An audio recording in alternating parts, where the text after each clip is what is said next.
Welcome to One Shots, a Dum-Dums and Dice podcast where professional voiceover actors and improvisers tackle one-shot stories created in a variety of hit RPGs. I'm your host, DJ One Shot 2.0, and I'm here to welcome you to Blood Pact Prison Break, another journey into the 41st Millennium with the Dark Heresy Adaptation.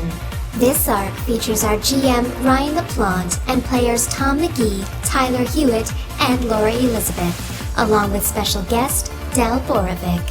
What happens when the Dum-Dums play villains trying to assassinate a target inside a prison in the grim darkness of the far future? Nobody knows, 'cause it's One Shots, Dark Heresy Edition. Wow.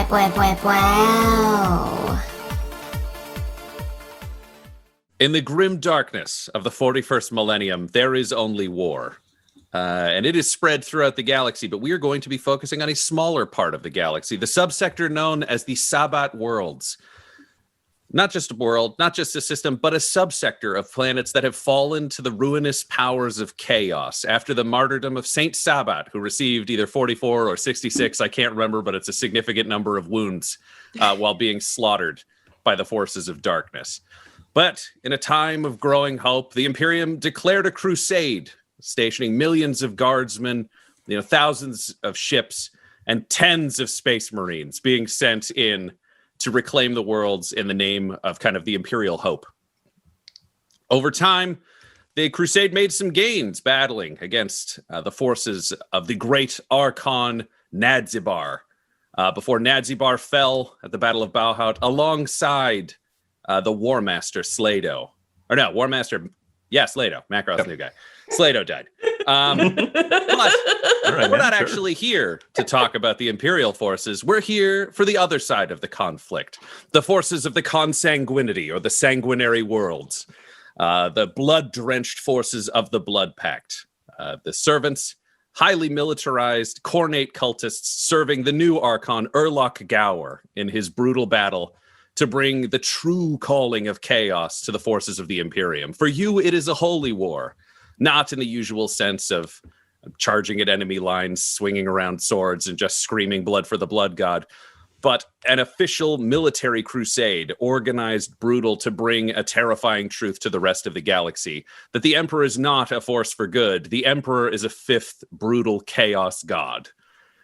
So it is an attempt to liberate the Imperium from the false trappings of their church, but free them to engage with the terrifying masters of the warp that you yourselves serve. However, chaos loves conflict, and chaos loves battles for power, and chaos loves champions who prove themselves. So the Archon, Erlock Gower, is surrounded by magisters, who are all, in a very Sith sense, only there's a team of them, wanting the power for themselves. And the most crafty and capable of them is Magister Anaquinar Sek. Sek is Gower's greatest rival. He is arguably a smarter tactical mind and a much more capable general. However, you all are part of the Blood Pact, the weapon that put Erlock Gower at the chief rulership of the consanguinity. The Blood Pact number, it's estimated right now to be around 750,000 soldiers. Not in the sense of a cult, but based on the Astra Militarum. Highly regimented, highly capable, highly dangerous, made up of those born in the worlds, as well as a large number of converts. They actively seek out prisoners to try to turn. Every member of that force has blooded their hands on Gower's armor, scarring themselves ritually and swearing a pact with him, which is the name of the term. They all wear armor and cloth that has been stained in the blood of their foes, so y'all tend to smell bad when you're in your own gear. And once you have been pacted, you all wear grotesques, which is a term for traditionally kind of iron masks carved into kind of like spooky demon faces, because you become something else when you join the Force. The challenge is, at Salvation's Reach, a hidden facility run by, I think that was run by Erlock Gower. Yes, it's run by the Blood Pact. Sek attacked and managed to destroy the facility. However, there were leaks of kind of radio and vox chatter that made it clear that Anaquinar Sek had been moving against Erlock Gower behind the scenes. A certain amount of competition is allowed, but actual directly moving against each other in combat is not, which now means there's a cold war going on within the forces of chaos in the Sabbat worlds. Sek has created his own force known as the Sons of Sek, who are specifically modeled on the Blood Pact, which y'all would hate, who are essentially more highly trained, kind of steroid-fueled, even further militarized and better supplied Blood Pact knockoffs. They are much smaller in number, but they are growing. So within these wars within wars and these battles within battles, there are times where subterfuge is involved. And for Chaos and for someone as crafty as an Aquinar Sek, that means there are a number of plans within plans. And the easiest way to betray one's foe is not actually to engage in open conflict. It's to allow the enemy to do the work for you, which is why Sek has begun to allow certain figures and targets of his choice to be captured by Imperial forces and then give information on Blood Pact worlds that he's not actually on, but opening them up to assaults and other things. So these have become high-value targets for the Blood Pact.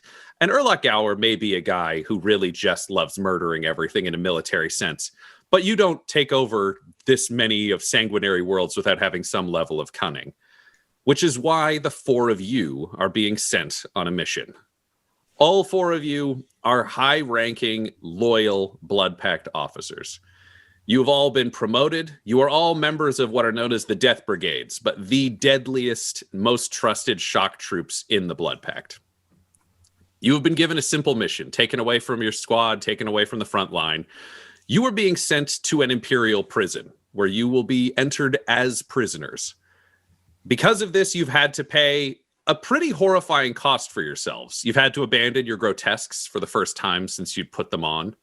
And perhaps most horrifyingly, you've all had to have your hands surgically removed and replaced with new hands that no longer carry the scars of your pact for Gower, because that is too recognizable. So this is a sign of the level of trust they've put on you, because theoretically, if it was any Blood Pact trooper who went to this prison, you could just defect or disappear or live out the rest of your life in prison if that was your desire, but not you 4. You 4 are the most capable. Now, you've all done things that have brought your attention to Gower. Gower's seen you in some way or heard of you or his top-ranking magisters or blood mages. You all have your own special disciplines. So I think the things that I would love to hear from all of you is we can kind of, I say go around, but we're all in different orders for different people. But I would love to hear your specialty, how you look, because the other members of your squad here actually wouldn't have seen your faces. And what you did that got you elevated into the Death Brigade. You are all super like bad guys, to be clear. So this is not the land of like, oh, I did a heroic thing. It could be, but you're definitely on the side of like blood magic, slaughter, ruthlessness, evil. So Tom, why don't we start? Or who's the Edagower? I think it's Tyler. Are you? I think that's me. Oh, no. Yeah, Tyler, you're the Edagower. So Tyler is the colonel. So in terms of naming conventions, the Blood Pact come from all over the place. So your name can kind of come from whatever. The only person who has a specific rule is you, Tyler, which is Edagower is a military rank, but it also becomes your last name. So you just have a first name, and then it's Edagower. That works for me. All right, then my name is Carl Edagower. Carl, are you a convert to the Blood Pact, or were you born in the sanguinary worlds? A convert to the Blood Pact, yeah. Nice. I think, and I'm, I think I've made this confession before, but I'm not too firm on like 40K lore and like proper goings on and etiquette. So feel free to help me out here. Yeah. But I think Carl Edagower was an officer of some kind in the like man's man's like imperial forces, and pretty incompetent. He was definitely someone who knew someone. He was somebody's son or nephew or something like that, and was given more responsibility than he should have been given, and was always kind of coddled and handled with kid gloves when it came to like his responsibilities and things like that, and basically during a poorly planned attack, I think on one of the blood worlds, we're calling them. Is that right? Or yeah, the sanguinary worlds. Sanguinary worlds. Term, yeah. I really fucked up and surrendered, thinking that I was a high value target and I would be treated with some form of deference, that my soldiers would be slaughtered, but I would be traded back or something like that for information or something like that. And instead, I was converted almost immediately. And my life as Carl Edelgauer began. Nice. So what do you look like, Carl? I think Carl looks very similar in general vibe to what's his name? Wormtongue from Lord of the Rings: The Two Towers. Just kind of like a constantly moist guy.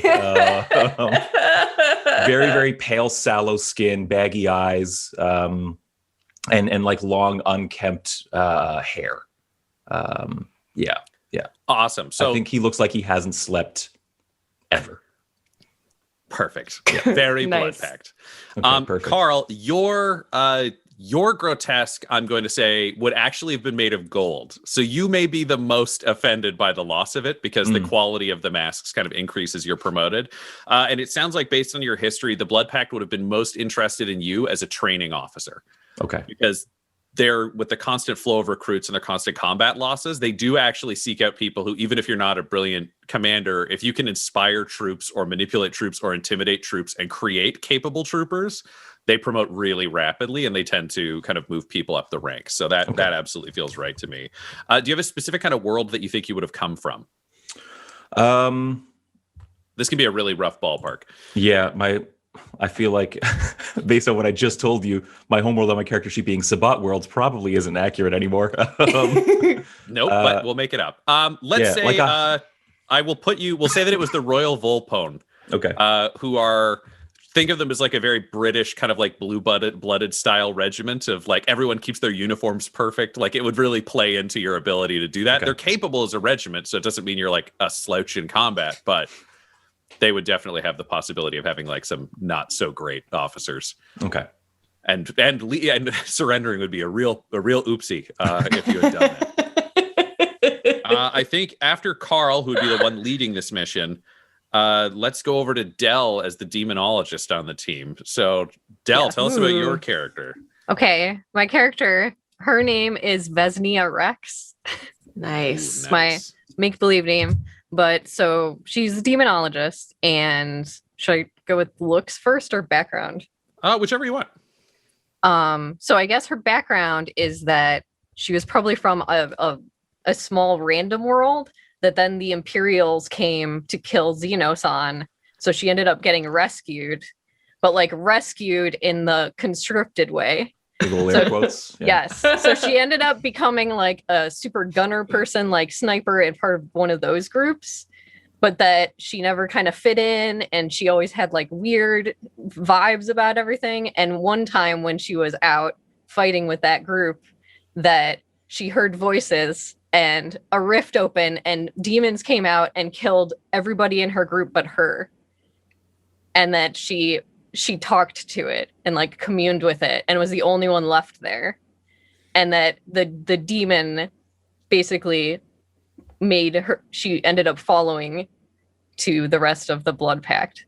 So she has a lot of inside information about the Imperium, but was like the only survivor of that group and then moved on from there. And looks wise, the hand thing is very upsetting because some of her like abilities have to do with blood and bloodletting, so she is just cut everywhere. So it almost looks ridiculous because it's like from here, hand, everything else is like up all the way on her face. Like she has kind of like grayish brown skin, like she looks very sickly, and she has black hair that's slicked back and like dark, almost black eyes, but she has like no eyebrow game. So she kind of looks like Lady Mads Mikkelsen style. Nice. She just has like those deep set eyes and like no eyebrows, but just scars everywhere. So Love it.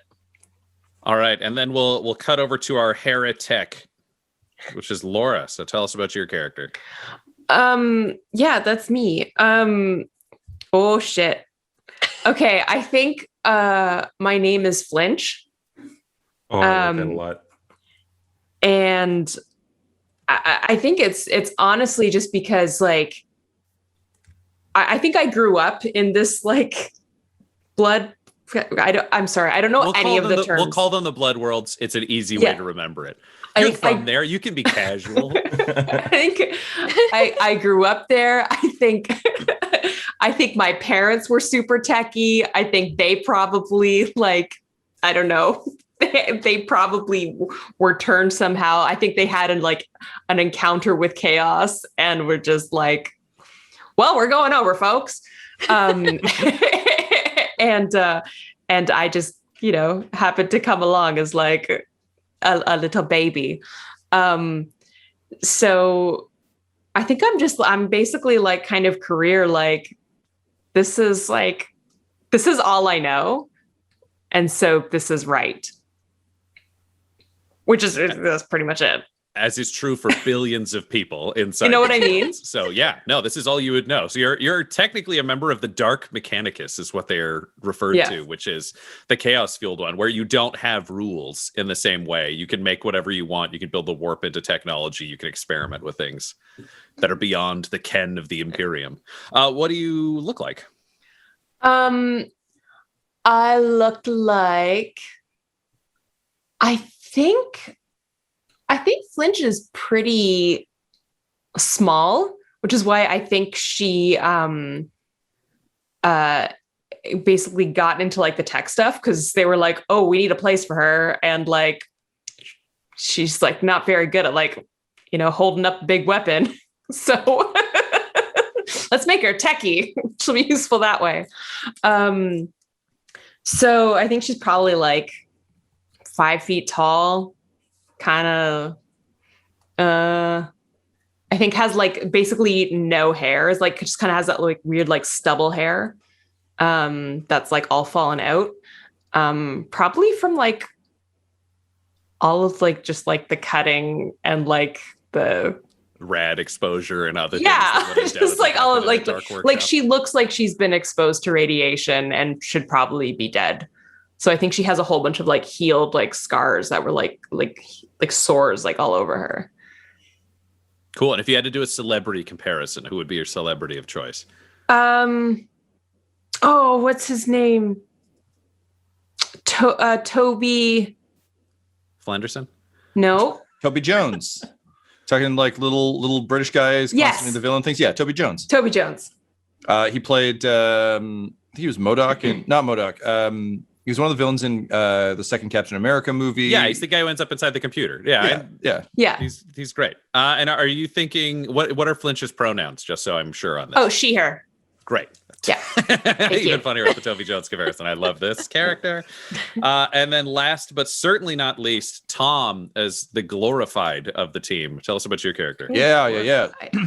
So my guy's name is Morgath Trevane, and he was the greatest warrior. All feared the wrath of Morgath. He was like John Wick or Tony Jaa level of just I will like hand-to-hand combat. You're done. It doesn't matter. Like single-handedly unleashed against the other nations of his world. Just feared and revered. And then one day a single Space Marine came and killed everyone. And he realized that in a very Lex Luthor versus Superman way, no matter that he was peak physical condition, best trained warrior, literally none of that mattered on his feudal world because a single Space Marine showed up and laid waste to everything. Luckily, soon thereafter, a unit from the Blood Pact arrived, and they together working in a kind of vaguely Predator-esque way, if the Space Marine is the Predator, like set traps and like took the Marine down. And Morgath helped. He was a loyal son of the Empire, huge fan of the idea of the Imperium of Man. But seeing that everything he'd been trained to believe Like he was invariably going to be cannon fodder, or not even good cannon fodder. Like it wasn't even in an imp guard regiment. Like he was just some asshole on a feudal world who was really good with a knife. In a world, he would bring a knife to a world of gunfights.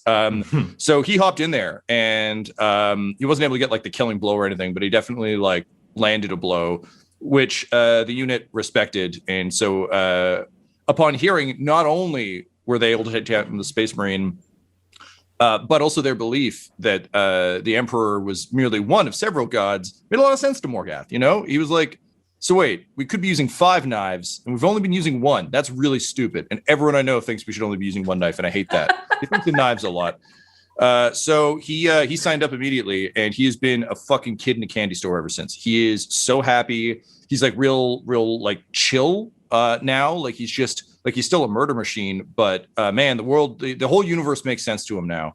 And he squarely places all of that at the feet of Urlach Gower. So he's like a big supporter of the cause and the idea. He looks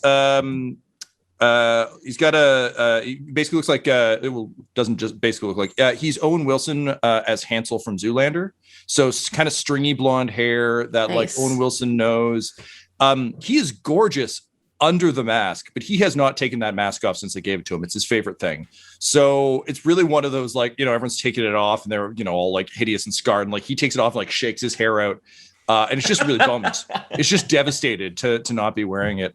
But yeah, other than that, he wears his sort of uniform of choice is just kind of like essentially like they were monks' robes from his home planet that he's now, of course, like soaked in blood and like added additional embellishments to. But you know, a lot of the Blood Pact wear Imperial stuff that they've made on Forge Worlds. He doesn't care about that. He's distancing himself as far as he can from the idea of the Imperium. Anyone who would lie to him for that long really bums him out. So, you know, he kind of wears it as a memento. But he is also super bummed about the hand situation, because like getting to cut his hand to actually join was such a moment for him, and to not have that or his grotesque is truly troubling. So despite his laid back approach, he's fighting a pretty big internal struggle right now, because he's bummed out to not to get to wear the trappings of the cause he believes most in. To throw another thing out there, this question I want to follow up with. Each of you, when you cut your hands on Gower's power armor, think of him as like an extra big Space Marine for the sake of this. Kind of like 2 to 3 times the size of a normal Space Marine. Very like holy creature if you worship darkness. You all swear an oath to yourself, like to him and to yourselves, is kind of your ultimate goal in life. Some of them have existed of like, one of them, we're not going to do this one because it's too complicated, but it was like to try to say every known name of death in the galaxy. So they just, when they swear that oath, they automatically know them, and then all day they're just repeating words over and over again to try to get to the end before they die. But it can be an oath of any goal for yourself, for your lives. And I would love to know kind of each of your oaths. You can volunteer as you come up with them, because people can think. I can go. So my weapon of choice is an athame. I think that's perhaps a theme, which is a ritual knife. So historically, these were like, there were 8 that were super powerful chaos weapons that are like legendary, and kind of like, think like if they're like 8 magical Excaliburs kicking around, like that kind of level of bullshit. I do not have one of those. No, to be clear, all of yours are ritual knives made of the bones of your first fallen enemy. Oh, amazing. That's even better. Great. So my oath, being a guy who deals in blazing combat, is I believe I am not fated to die until my blade has worn away to nothing.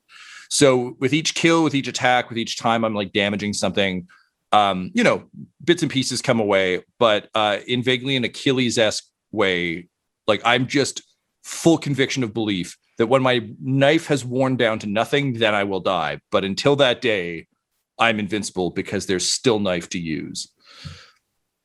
And I'll say it's a bone I dug out of that Space Marine on that first day back in the day. That'd be a strong ass bone because they've got straight up like. I'm well aware, my Metal friend. That's bones. part of the reason they were so impressed. I didn't know that at the time, so I was just digging for trophies because I was real mad. But they were like, "Oh, this is a wise choice," and I was like, clever. "Yeah, all right, cool." So, I think for Carl, converting in this way was actually a legitimate and real awakening. He is not the same kind of just coasting by elitist that he was. I think his eyes were really opened to the wisdom of chaos. And so I think his pact would be to basically spread that wisdom and share that knowledge with as many people as he can before dying. And I think I have sorry, one more time. Athame? I went with Athame, but I don't Athame? know. I've only ever read it. Okay. I always thought a thumb, but all right. We can call it a thing. He has one as well. Well, Laura, you look it up and then get back to us because you've got time while Tyler talks. And I think it's his own clavicle, because the day he became Carl Edgar was the day Carl Volus died. So that was his first kill. And he now stores it like where his collarbone is. He can basically part the skin because there's been like an incision that's like cauterized that he can just pull out his own detachable clavicle knife.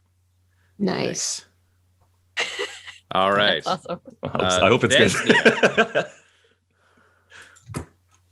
Vesnia, what is your oath?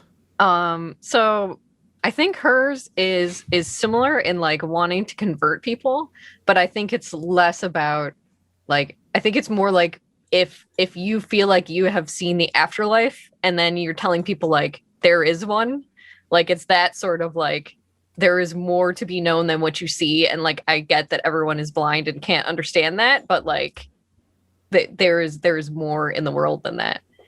And I think her anathema is going to be a bone from one of the Imperials from that initial like fight, but it's also like a giant, like it's corrupted by chaos because when the warp opened, that started happening to that group of people. So it's like half human, half like chaos monster bone.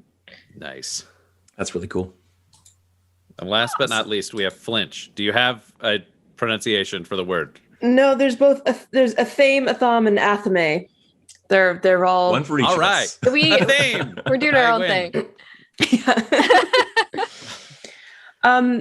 So I think because of what happened to my parents, I think I see basically anyone outside of the Sabbat worlds as basically like holding everyone prisoner from like seeing the truth. And so I think my kind of righteous goal is to free essentially like all of humanity from like their own prison of their minds. Yeah, we're gonna get along fine. I think my theme is I think I probably went and found my grandparents because I think there's like just some like blame of like keeping the truth from my parents for so long. And so I think I went and just like slaughtered them. And I think I took like a femur from my grandfather. I was just gonna say, yeah, you actually probably, because if your grandparents weren't part of the military, they would have been sacrificed already. I think you had to go into a church made of bones and have someone ritually identify your grandparents and essentially break the bone off this altar of like a blood church. So still holy relic, the dark. Yeah, that's great. I mean, if you're looking at why this team got selected, we've got some strong answers. We essentially have converts and loyalists. Three of you have very similar goals. Carl's is to spread the love of the gods. Vesnia's is to shatter the illusions of the lost, and Flinch is to free all of humanity from the prison of disbelief. Well, you have an entire facility full of people who are lost, broken, and literally in prison, who you might be able to reach out to. And then Morgath, I think it makes sense for you to have gone on a suicide mission because you're sure you can't die. So for you, and also again, we could be worshiping so many more knives, but humanity is insisting that this one is better than the others. No knife is better than another knife. More knives is better than one knife. I'm with these guys. Let's do it. Let's make sure they hear the word and, learn to think in knives. So now you're thinking with knives. Right.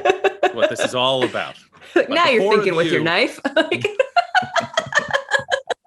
The four of you have been sent on whatever top priority is. It's triple-blooded, this order coming down in terms of the importance. You've been pulled out of your units, and you are being sent to a prison, specifically to intercept a spy from the Sons of Sek who has been placed to give information that will open up a new front in the war. This is based on not just a world that itself could fall, but a world that could take a system with it and could take the neighboring systems with it, because Sek has somehow captured information. Again, you don't have, this is basically what you know about the high level stuff, but Sek gave this guy something that will show a huge weakness in the lines that could cause a big roll up. So you are battling to save thousands upon tens to hundreds of thousands of Blood Pact lives, and to be able to kind of stop an Equinar Sek from being able to weaken Urlach Gower. Because as far as you know, if Sek takes over this war, you lose.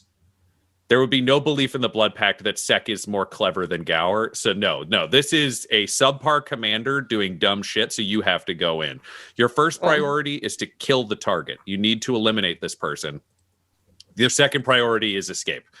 All four of you have basically sworn that you will complete this mission, and whether or not you die is kind of immaterial. Again, three of you, that would fall well within your belief systems, and Morgath is pretty sure he can't die because his knife ain't broke. Look, if he isn't made of flint, I do not believe that this man or woman or person that we're hunting can actually dissolve my knife. So yeah, it's great. We're getting out of here. It's gonna be fine. So you were being delivered a few weeks before this person will arrive, specifically about 2.5 weeks early. All four of you will be kind of split up and set kind of through the prison population, and you have 2 weeks to kind of figure out the lay of the land, what is around, those kind of things. And then because they've got someone on the inside, you'll be transferred to one of the top blocks. As you kind of are flown in, you're actually kind of sent to different shuttles and smuggled onto them at different kind of transport drops. You just have to have faith that you'll all be there in the end. You're brought in from a variety of vectors on really kind of like shitty prison ships. The prisoners around you are all Imperial Guard. You realize quickly that this is not a facility of just like a general prison population. This is all soldiers the whole way around. So that may complicate things because you weren't sure of that in advance. But you're Blood Pact, and fuck these guys. Also, they seem to be complaining, and this prison is not that bad. This is equivalent to kind of like a vacation on one of your worlds. You're like, oh, if I go to take a shower, I might get murdered. Yes, that happens at home too. Like, this is all very, I think, palatable for you. So you do realize that you have a significant leg up in terms of brutality and training on the prisoners around you. But as you're flown in, you are going to the prison that is simply known as False Hope. It was originally a world that was codified as CX6778 because everything in the Imperium is a weird number, but it was quickly deemed Hope. It was a beautiful garden world named by its inhabitants. It was a small planet, kind of would be a traditional moon size in any other system, but it was kind of functioning on its own. However, there was a fault in its shell, and when it was struck by a meteor, Hope shattered and left a small number of asteroids that are still kind of circling each other with a large one at its center. And that large center was converted into the prison that is now known as False Hope. It has been dug into the surface of this asteroid, projecting down nearly 16 stories into the chasm below.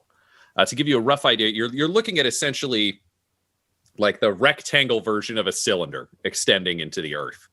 As you're all kind of brought in through the top floor, you're kind of marched down from like a landing bay, essentially, that's been kind of carved into the outside and marched down in shackles. There are 15 floors to this prison.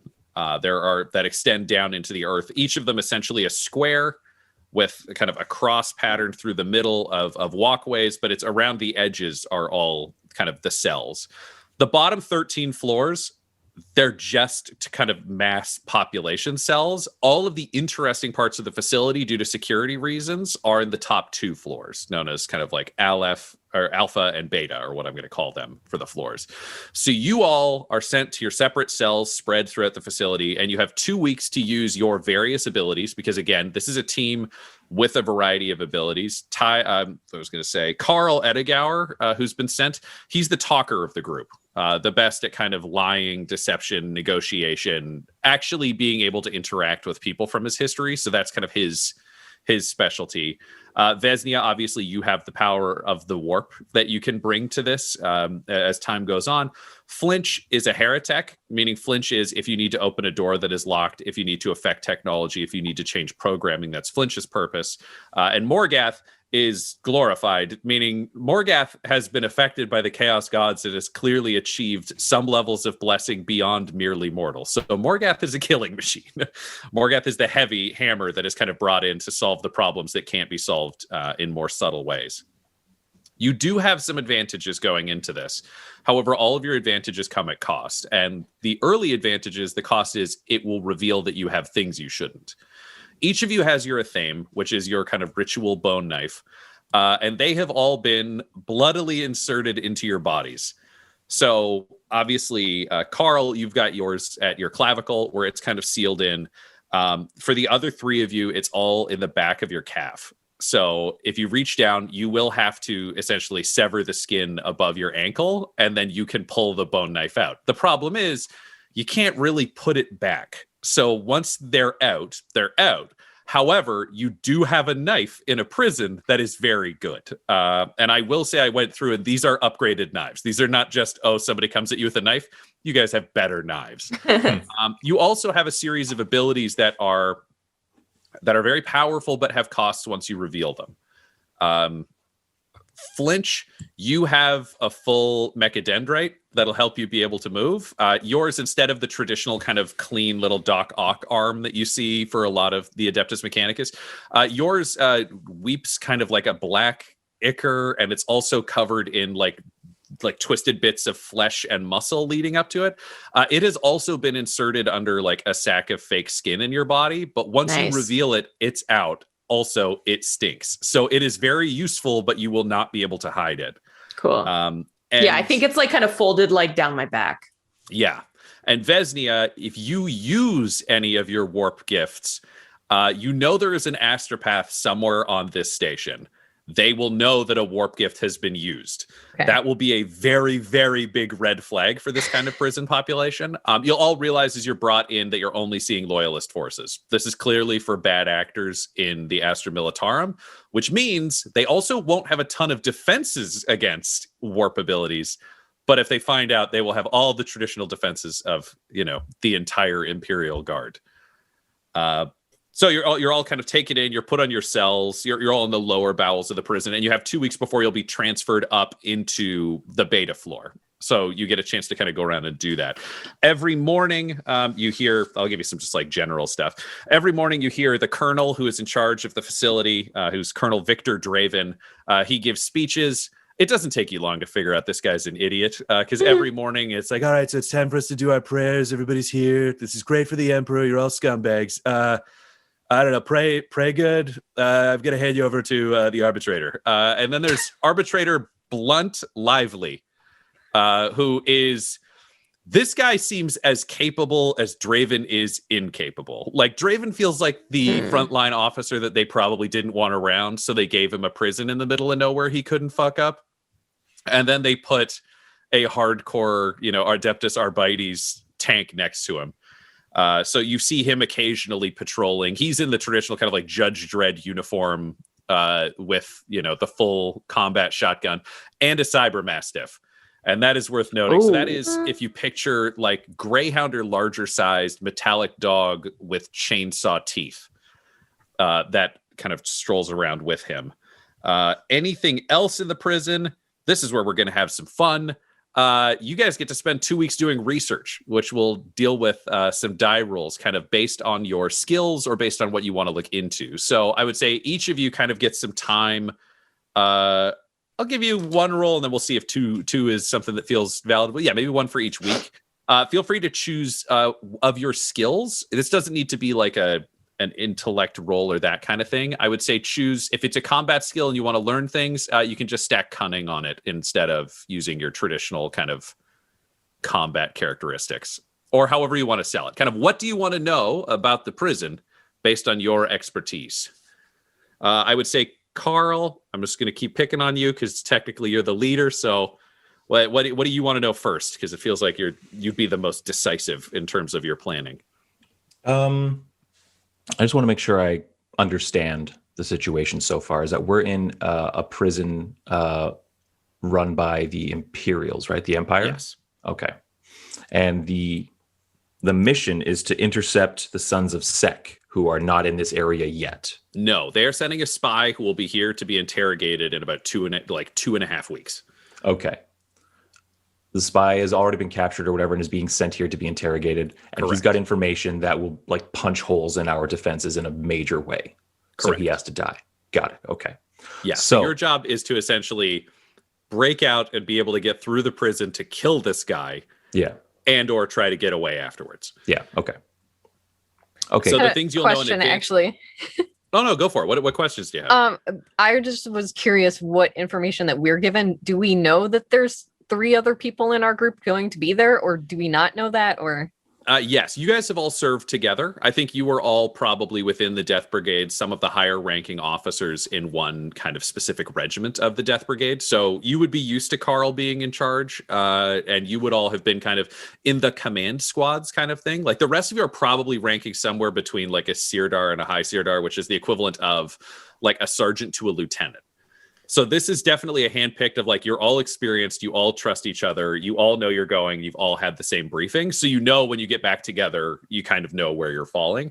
So you also probably would all be focusing on what you can learn from your specialty. Because for example, you know, it wouldn't make sense for anyone other than Flinch to probably look into technology ways to open up the prison or get what you need, because you know Flinch is here and will be looking for that. So, I mean, your specialties, obviously the glorified can kill anything. That's kind of the whole throwdown up close.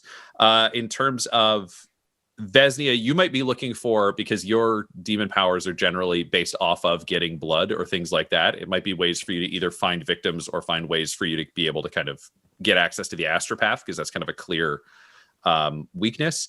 Carl, you are kind of the human element, so there may be those kind of things you can look into, like if you want to look into the prison population, if you want to look for weaknesses in the guards. Obviously, you've got a contact there, but you don't know where.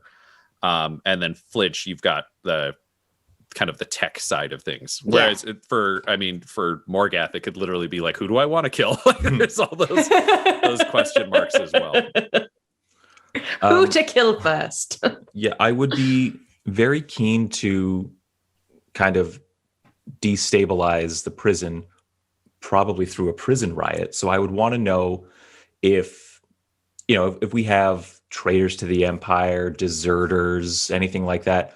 Are there gangs in here? That's one thing that I would want to basically figure out. It's also where Morgath would be looking. Okay. Great. So what? Oh, I didn't get a skill sheet out. Just a second. Stupid character sheets. I hope we get the Dead Rabbits led by Leo DiCaprio, and we get the New York Natives led by Baseball Billy Furies. Butcher. Just Yeah, different- exactly. Yeah, Just different gangs from different movies. yeah, for sure. We get the Jets. Oh no, I don't Yes. want to fuck with them. Are you kidding? Ever since I lost my good hands, I can't do the snap fights no That's more. true. Carl, I would accept either a perception or a streetwise with cunning for this. I will say for story points, because you are attacking an Imperial facility who does not know that you are there to be inserted, I will give you all 5, and I will give myself 0 up front. Amazing. I will encourage, use them away. Like, this is one of those games where don't feel like you've got to save them for important things. Let's bounce them around and have some fun. In that case, let's start strong. I'll use a story point right now just to give us that edge off the start. Great. Are you going with perception or streetwise for this one? I am going with perception. Great. So how do you think you're doing this? Are you just observing interactions? I would say probably your exercise per, for your 1 hour a day is kind of, they open up your floor so you can either jog around the edges or across the X in the middle. When that happens, a lot more guards show up. On each floor, there's kind of, to use like northeast, southwest. In the southwest corner, there is kind of an elevator in some of a freight sense. And in the northeast corner, there's a walkway / stairs. There's like gun servitors and nasty shit there on top of fully armored kind of Imperial Guard guys. But you have that at time to kind of schmooze or chat or watch. So what do you think you're doing to engage with that, Tyler? I think a bit of it is socializing, like just like free, like during like I guess wouldn't be like free time, but like the time where you can like be active and other people are out of their cells as well. Trying to basically speak with people and kind of understand the social hierarchy that goes on among the other convicts or prisoners, for lack of a better term. Who to watch out for, that kind of thing. Like, generally like being like the new guy in prison, asking like, okay, so what's the, who do I got to steer clear of, and who's it good to be friends with, that kind of thing. And gleaning from that where allegiances lie and things like that. Let's make it then. I think this will just be a difficulty 1. Okay. Like I don't think it's hard for you as a new prisoner to learn where the gangs are. I think you might have that kind of going on. They'll let you know who they are. I'll give you a setback on this first roll simply because I don't think you're used to having to schmooze in an Imperial way. So I think this first week, it'll just be during this first week and you won't have the setback moving forwards, but just figuring out how these conversations go outside of... I think it's like stretching a stiff muscle, Yeah. I haven't done it in this way in a while. I do want to just, for the record, state that I am going to be using my Memorance implant. Okay. It's neurally linked data vault and pict capture array built into both of my eyes and my brain, and it records information on people and scenes viewed. It can later replay information or overlay info over what I'm seeing at any given time. And basically, I'm just trying to archive this very important information to help me devise a plan later. Yeah, and Tyler, so if you take detailed notes, feel free to check in on those as much as you want, because the idea would be that you almost have those AR kind of glasses where when you look at someone, it's got the file of what you know about them that kind of appears over their shoulder. Yeah. I will do my best with the note taking, but I may have to ask you for some. Oh, yeah. And I'm happy to fill in those details as well. Like, I'm just giving you full permission to re-ask questions or things like that, because excellent.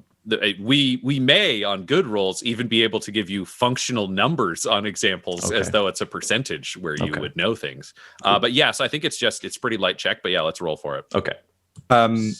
Can I weigh in on this as well? We'll get to obviously what Morgath is doing soon, but Morgath would 100% be trying to, like, by the time at which you're actually collecting this information, would likely be in one of these gangs, is kind of the direction I'm going. So I was wondering if I can kick a boost dice Tyler's way, because I feel like, even though I don't think Morgath would step out of character to like directly have a conversation, there would be a lot of like, don't mess with this gang, there's 6 of us, kind of shit that I think I would be helping. Yeah, let's say you two actually ended up on the same floor, just as kind of a quirk of chance. So it gives him additional factors to look at, which is, if you're a possible recruit or a likely heavy, he can also see how different groups or people interact with you. I think that's definitely a good call. Great. Okay.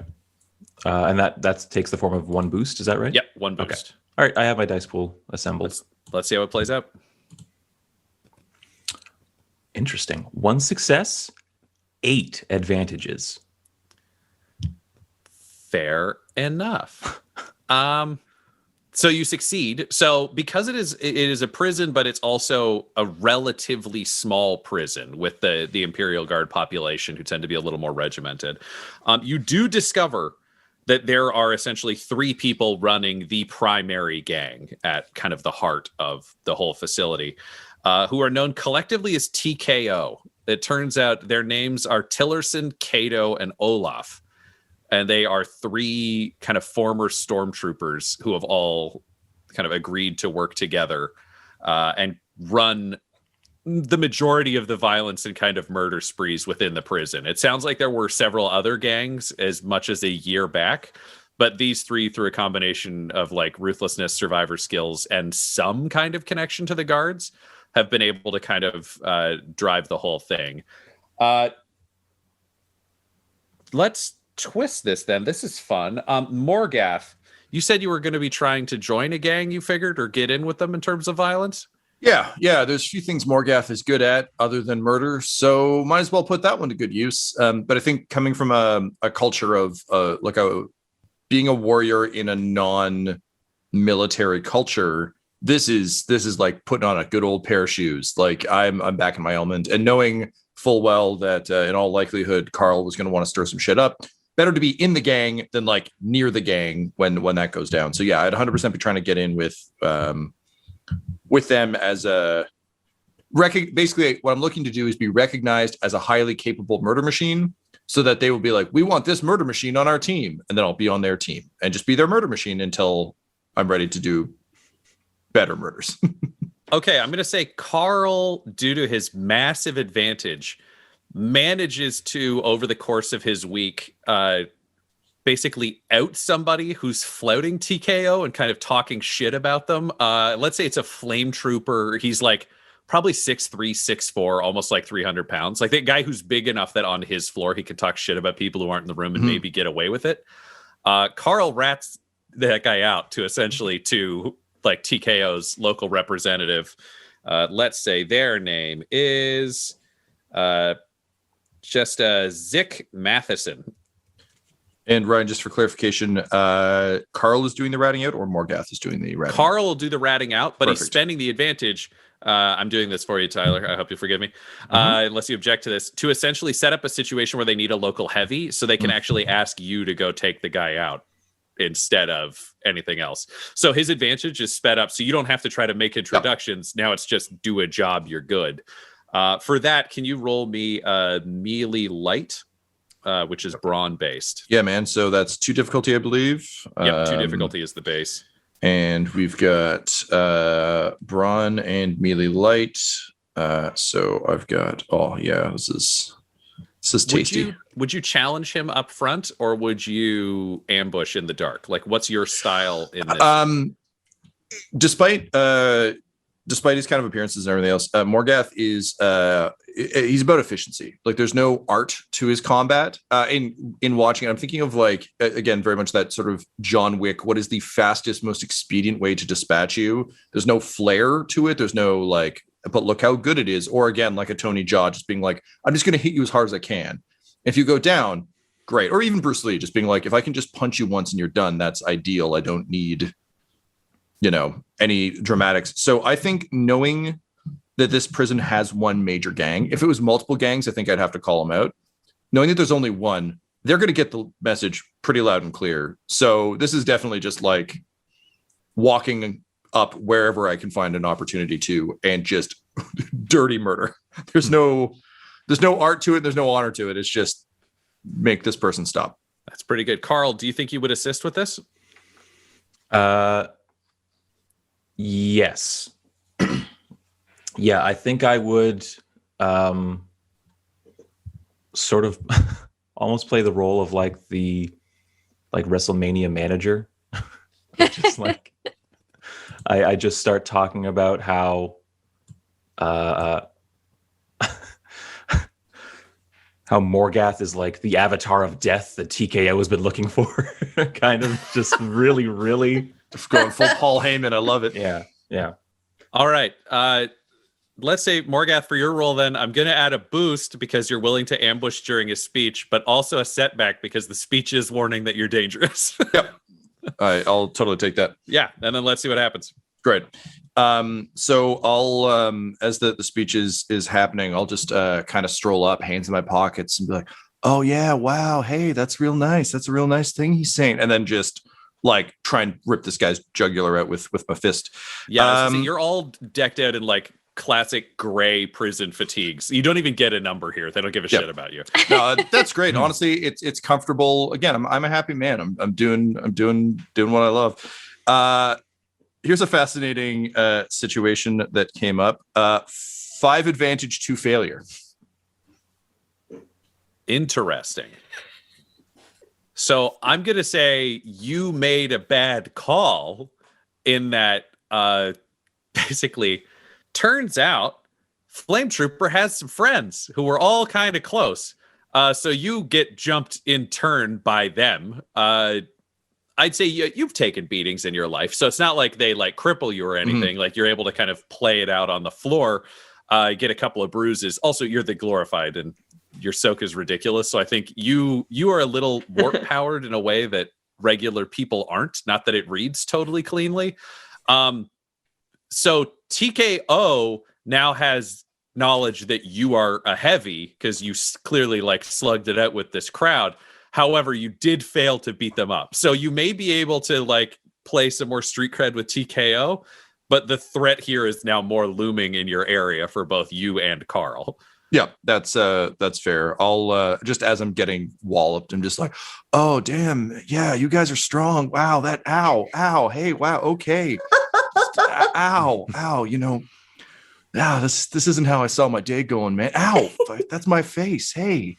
And I think eventually they just get frustrated. I'm imagining the warp element as like my muscles, and I don't know this necessarily, but like my muscles aren't really muscles anymore. Like they're kind of swirling masses of vaguely like mutated warp flesh. So it's just like punching and like stabbing, and the muscles are just sealing back up.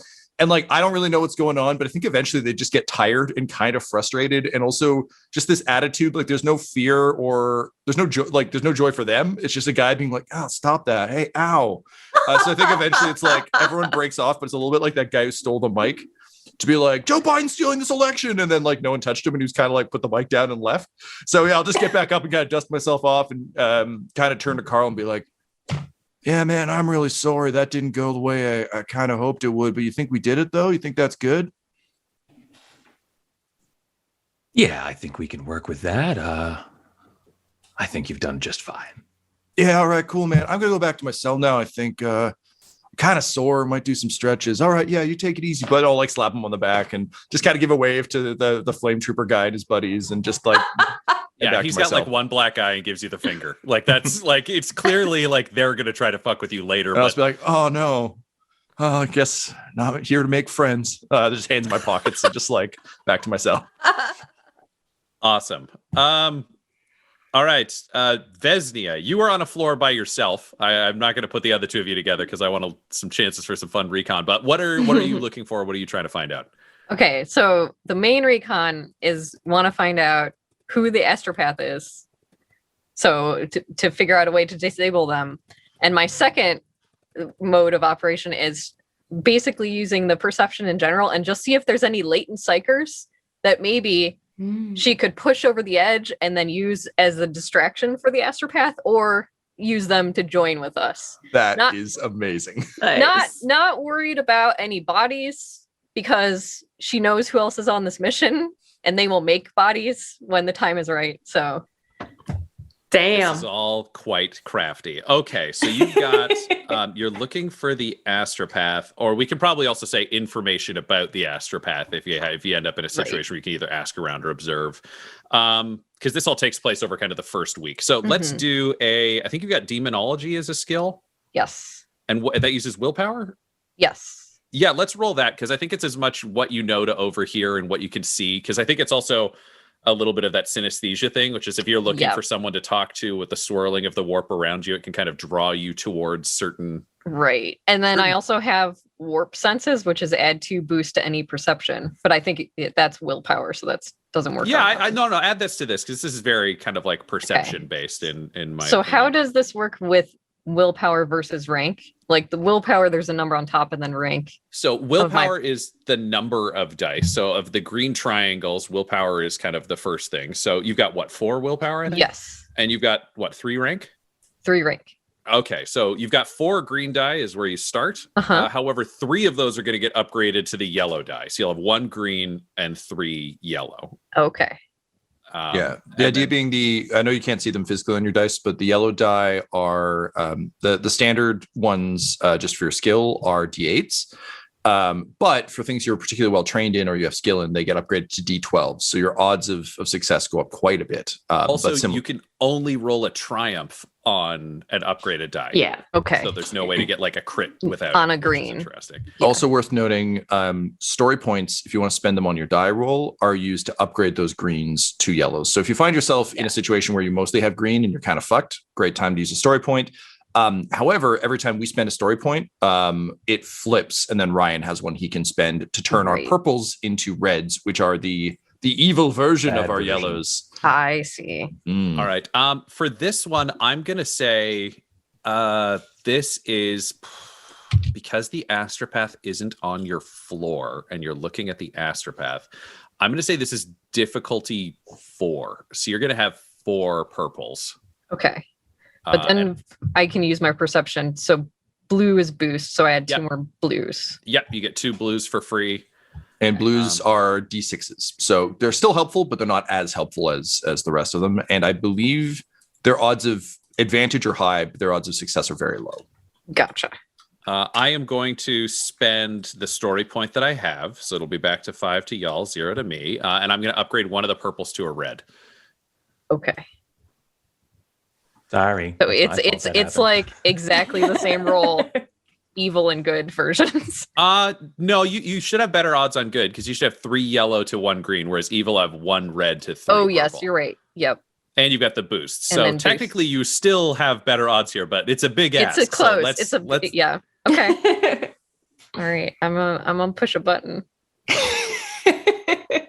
I have no idea what this means. This means nothing to me. There are a bunch of colors and shapes. So there'll be a written summation if you scroll down a little Aha! Okay.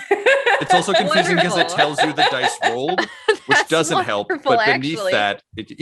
Yeah, I'm like, great. Thank you. Thanks for these pictures that mean nothing. Yeah, here's your hieroglyphs for the day.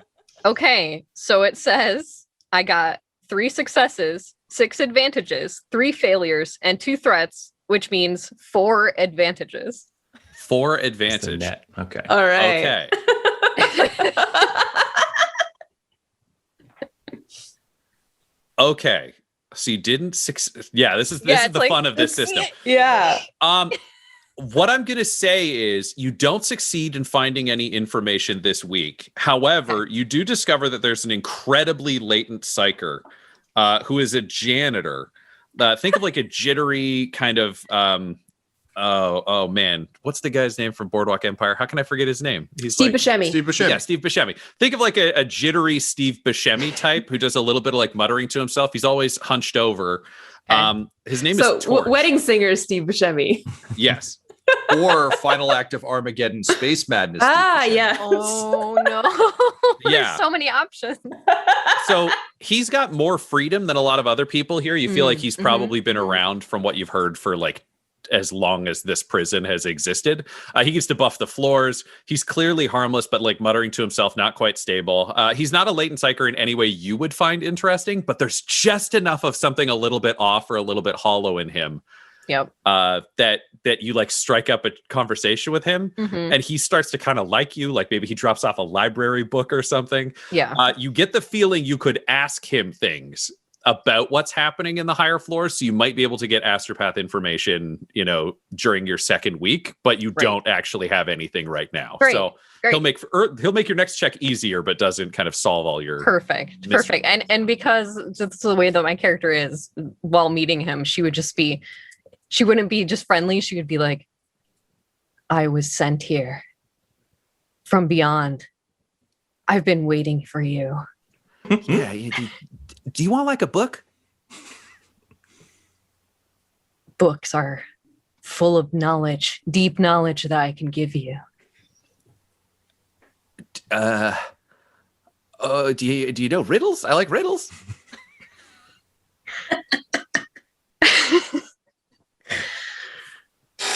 I'll think of a riddle and I'll write it for you when you bring me another book. Oh, that's good. That's good. I got an old Earth book. It's got riddles in it. It's called Thy Hobbiton. I'll go get it. And then he kind of goes off, and you get a feeling like he'll be back. He's gonna find you an old book. But we've made a connection. Yeah, this guy will be useful in weird ways. as you would imagine. My new friend. met him. I'm getting a real solid like possessed Dana from Ghostbusters vibe off Vesnia of just like showing up being like, are you the gatekeeper? It's like, I could be. What sorry? It's great. Love it. All right. And then we've got Flinch. Flinch, what are you trying to figure out? So I think Flinch. Now, do we get any time out of ourselves, or are we just like 20? Okay. So you get an hour where you essentially get to wander around your floor. It's not terribly big and you're heavily supervised during, but you do get to wander around. And there are guards that are present there, so you can kind of see what their equipment is. You can see from your cell. Oh man. Do you have a D6 handy, Laura? I can in but a moment. Well, then take that moment. I'm taking the moment. Because this system is not great at coin flips. So It's like to imagine that like Flinch is reaching under her bunk in the cell and there's just like a bunch of inmates have hidden D6s in yeah, it's worth mentioning you're all in cells alone. They do not trust crooked Imperial Guard to share personal space. This is the right call. All right, am I good to roll? Yep. That's a 1. Okay, you are facing the stairs. So you are on the south side cells. So you can see the stairs theoretically for people going in or out of them. Okay. Oh, so I can observe them. Okay. So I'm on south side. Okay. So I think what I want to check out is I want to see if there are any basically controls for like the cell doors around, whether that's like going to be on the guards, whether they have them, or like in a panel or something that's like anything. Also, if there is anything like automated lockdown, alarm, any type of anything like that can be triggered or overridden. And I want to know if there are like basically cameras, like pic recorders and stuff around, and if I can see if there's any blind spots. Okay, cool. Yeah, let's go with a tech use. Yeah. I'm going to say we'll give it a difficulty of 3, just because, again, big ask, raises some challenge, but still not too challenging for, I think, what you're capable of. You probably got a chance to look at some systems in advance, because I don't think they would have thrown you into this cold. So feel free to add a boost to your roll. Cool. And then is there anything else? Also, I would have been like very much aware, like while we were being brought in, like. Mm-hmm. And you don't have any of the social challenges to figure this stuff out that other people do. It's not like you can ask another prisoner, like, hey, how do you think the PICT system works? Like, I think you just get to do your job. Cool. All right. Am I good to roll? Is that everything? Yeah, let's go for it. All right. End result. 3 successes and 1 advantage. Nice. All right. So what you see, it's a couple of different things. There's a lockdown that occurs at one point through the week, and you realize that it's not on this floor. From what you heard from the mutterings afterwards, it sounds like the ability to lock down floors beta to the bottom of it occurs on beta, but there's a separate lockdown control for the top floor. You're not sure where that is, but essentially if you can get to beta, because they did the smart thing when they designed the security of the place, which is, the second floor down controls everything below it. So even if you take the second floor, you still can't free the first floor. And that's where all the nastiest, kind of most capable prisoners are.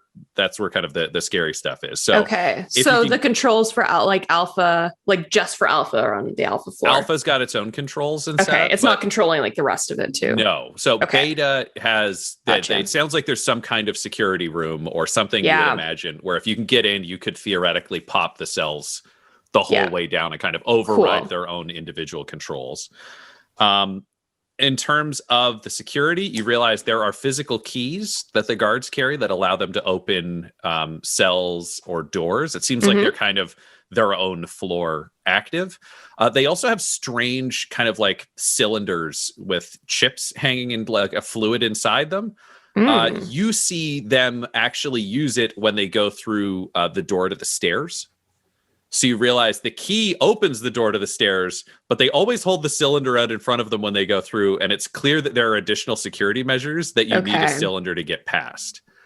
And how are those cylinders on them? Like, how are they wearing them? Like kind of where you would expect to see a medal on like Yep. a soldier's thing. So it's kind of, they sit in a little pocket on the chest of their armor. These guys are in full flak gear, like pig with helmets. Gotcha. Las rifles and las guns seem to be the traditional thing that they're carrying around. Think of them very much as your traditional guardsmen. Okay. The regular guys don't really carry much in terms of weaponry other than the las guns, probably so that if one guy goes down, he doesn't arm 4 prisoners, he just arms 1. However, when you see the sergeants going around, they have shock batons, they're carrying pistols, they also have grenades. You get the sense that when the surge tucks in, it's mid-riot kill people. You're not seeing a lot of like passive or like, oh, we need to just knock them out and give them medical care style treatment of prisoners. Due to your advantage, I will also give you, you realize the cylinders towards the end of the week are used to deal with servitor-based defenses in the elevator and in the stairwell. Ooh. You can't make out what is inside there, but it's clear the keys do the doors, but the cylinders mean you don't get attacked by whatever is kind of waiting there. Gotcha. So that's elevators and stairs. Okay. Yes. Which are theoretically your only way up unless you want to craft something to try to, swing through the open middle center. But that seems, I'm not going to tell you it's a bad idea, but it doesn't seem like a good idea on the scale of things. Parkour. No. Yeah. There is not a picked system. Okay. Oh, this is a low-tech prison with a relatively small population, and it feels more like if things are going to go wrong, they might just nuke the planet, as opposed to really investing heavily in keeping this place ultra safe. You've heard things might be better or a little tighter up top, but in the bottom 13 floors, they kind of just don't care. If it's a riot, they can just chuck grenades down and kill everybody, and then just restock because it's a war zone. Am I noticing do I see multiple guards going into the elevator or stairwell, and are both of them holding out the cylinders, or just the first one? It seems like just the first one that they can kind of allow a group to pass. It doesn't seem like you need one per person kind of thing, but good to know. The thing you don't know is how often they change them, or if there's different cylinders for different purposes. Right. You just know they all seem to have a few of them. Okay. Question mark. All right. So that is your first week. You've garnered the attention of the TKO gang. There's a strange little man who can help Veznia try to learn more up top. And Flinch has started to kind of figure out the internal security setups. You have one more week where you can try to figure out or formulate different pieces of information before you end up being moved to the beta block. Carl, how would you like to use week 2? What would you like to learn? I think we can capitalize on that prison hit not going perfectly. I think Carl would be basically trying to review the footage that he absorbed through his eyes. For anyone in the crowd during this big brawl who was genuinely really worked up and pleased and happy that these flamers beat up someone who's trying to bring down TKO's authority on them. Looking for basically flamer sympathizers. People who appeared to be quite enthused by the outcome of this fight. Yeah, I would say let's have you roll for it.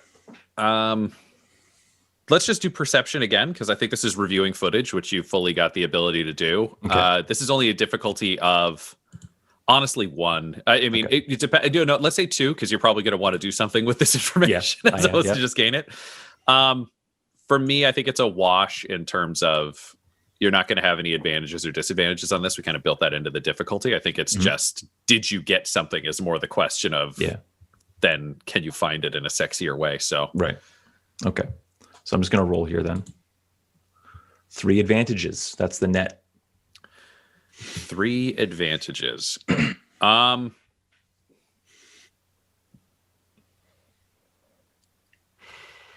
You find something in your footage, but we won't know what it is until we find out what Morgath does on your floor, because it's it'll somehow be impacted by this. You just don't know how yet. Yeah.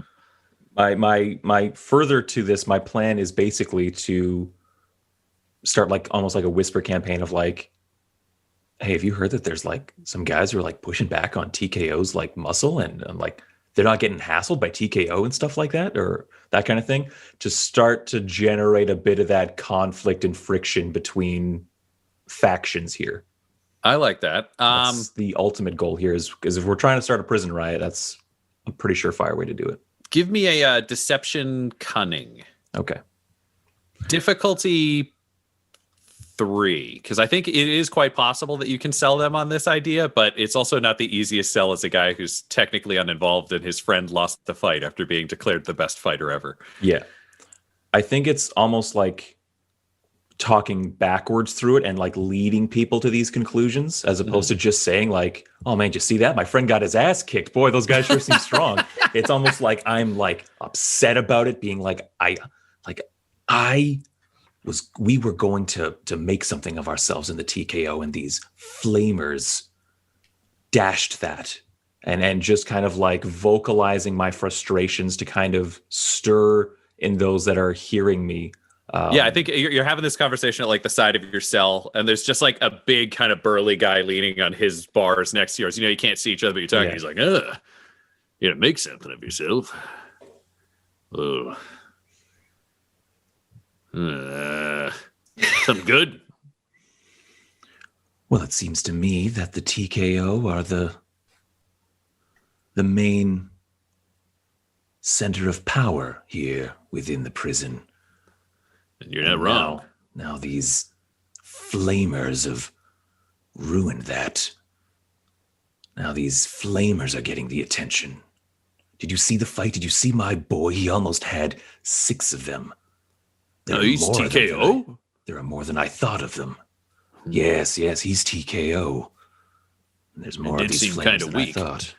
All right, let's go for a roll. And I would say, yeah, throw a boost on there. I feel like this is actually a pretty convincing argument for like prison of like, we're with the big guys and we're losing. This is fucked up. Yeah. Because no one would lie like that. It's likely to get you killed for like 2 different reasons. Okay, I got my pool. Okay. Better. 2 successes, 2 triumphs. 2 triumphs. Hot damn. Okay, congratulations. The Flamers are now, over the course of the week, people are thinking there's like an internal war going on. And people are taking sides. Like you start seeing a couple of other brawls break out between people that you knew were not affiliated over the previous week when you look at it. And it's like, oh no, people are coming down on like, fuck you, I'm a flamer. Just like, fuck you, TKO. Like shit is gone from being quiet and hidden in terms of this conflict to straight up like people are stabbing people and guards are being forced to come in. So you're starting to see more lockdowns, like things are getting more regularly, but you have successfully, between these very weird checks that have come out, built yourself a strong powder keg in the throughout the bottom 13 levels, and you're assuming probably even above. Okay. TKO themselves are in beta block. So the nice thing from Carl's perspective so far is that he's built a powder keg, but he is not like a main player in it either, which he's hoping will allow him to maneuver between sides. He's not a champion for TKO or for the Flamers. He's basically just been moving this information around his floor. Mm-hmm. And it's spread to the rest of them because, dear God, 2 triumphs. Which brings us over to Morgath, resident TKO fake champion. Yeah, so I'm actually going to pitch that I don't roll any dice on this because I think what I was planning on doing is comfortably covered by Tyler's epic win. Because what I would like to do is beat the shit out of myself. And I don't think he would assume Carl was doing this, but this is the card he can play in terms of destabilization. I just kind of want to wander the halls as a beaten and bloodied wraith, just muttering things like, oh man, you know, if TKO can't even protect me from these flamer guys, like, I mean, look at me. Like I spent my whole life learning how to get strong and kill people. It's all I'm good at. And wow, man, they really kicked my ass and no one protected me. And if they can do this to me, oh man, I gotta wonder what they're going to do to you, you know? I guess none of us are safe. That's a shitty way to live. all right, I'll see you. I don't want to stick around here in case they come back and do this again. Unfortunately, because my muscles heal so fast, every 5 minutes I have to go beat the shit out of myself again in a different room, and then just like stumble over like different bruises and just be like, oh man, yeah, it's real rough. So I don't think I'm trying to convince anyone directly. I'm just like wandering the halls, trying to like up the status of the flamers while also lower the protective status of TKO by being like, look at me, what's gonna happen to you, man? Cool. I love how this is like all said in the same tone as like, no, stop, like, don't hurt me. As I said, he is a man who is truly content. He has found his purpose in life, and just it means everything is gravy for him, you know. So, Tom, I love it. Can you roll me let's just say melee light brawn again against difficulty 2? Mm-hmm. This is not to see whether or not you're successful in what you're doing, because I think you're definitely successful in what you're doing. This is more about what do you see in terms of the prison capabilities as they start to increase security. Just kind of what do you pick up? Yeah, all right, cool. I dig that. Okay, I don't think I want to spend story on this because I also don't think this is a prime ability of. I feel like this is the most guile that poor sweet Morgath could rally. So I'm going to go ahead and roll on that. That is 4 successes and 2 triumphs.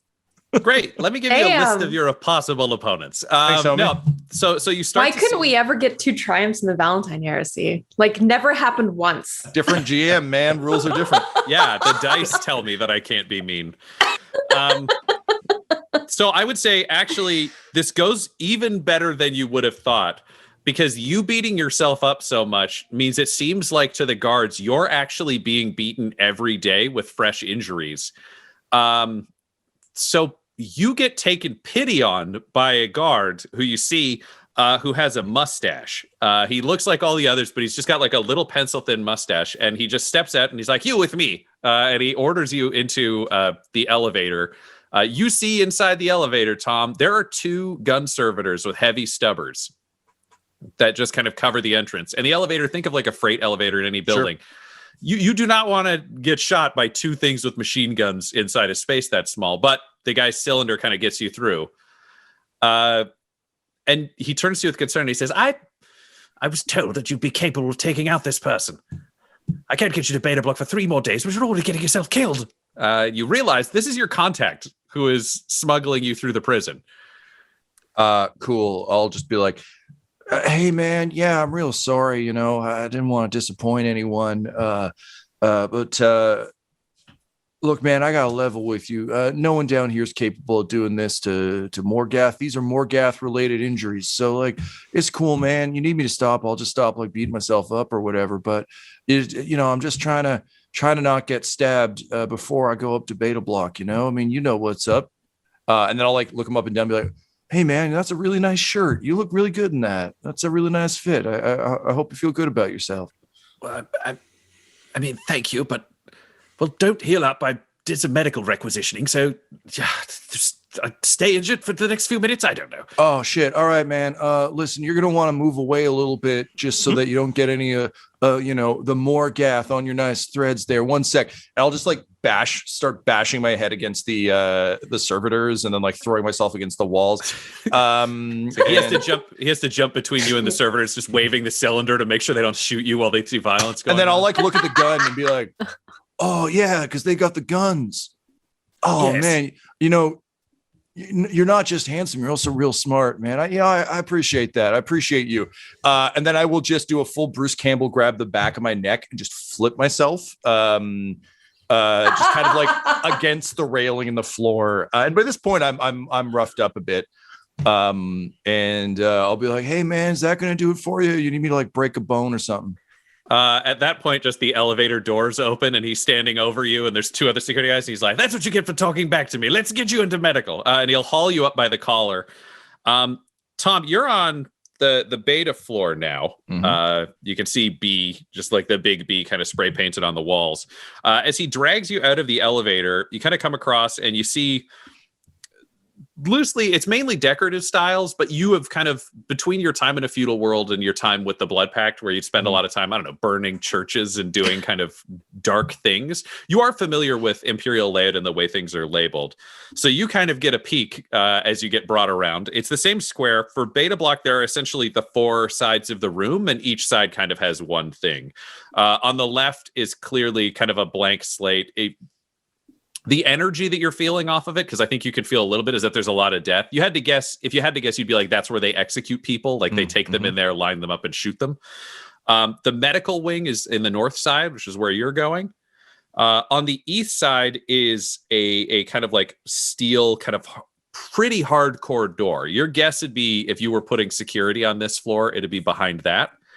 While on the south side, where kind of the elevator is, the chapel, there's clearly like a chapel and then a shrine, and you don't really know why you'd put a chapel and shrine next to each other. That seems a little weird to your kind of like chaos brain, but you'll kind of allow it. So you get kind of escorted into medical. They deal with your cuts and bruises that do heal faster than they should, but they're bandaging them over, and then they're probably healing under the bandaging. The doctor is a nice guy named he's just known as Tonks. You get the sense that he was probably an addict of some kind when he was with the Imperial Guard service. He's another kind of prisoner doctor. Pleasant enough, jittery, doesn't really talk, and you don't really need to engage with him personally at this point. The interesting thing happens when you're getting brought back out of medical and being escorted back to the elevator. You hear the clanking of chains as you're getting dragged kind of through the space. And for lack of a better term, like an armored kind of a shipping crate is lowered down with red lights flashing, and you just get dragged into the elevator. And as the elevator doors close, you see a bridge that has kind of collapsed from below rise, while just a strange figure in like brown robes, hunched over on a staff, is holding kind of a cylinder into a little dock on the internal kind of railing. And you just see several stormtroopers appear, all with kind of hell guns raised, and just a giant hulking figure is getting escorted towards this central thing before the elevator doors shut. So you have no idea what is going on, but there is clearly some crazy prisoner that is being brought in.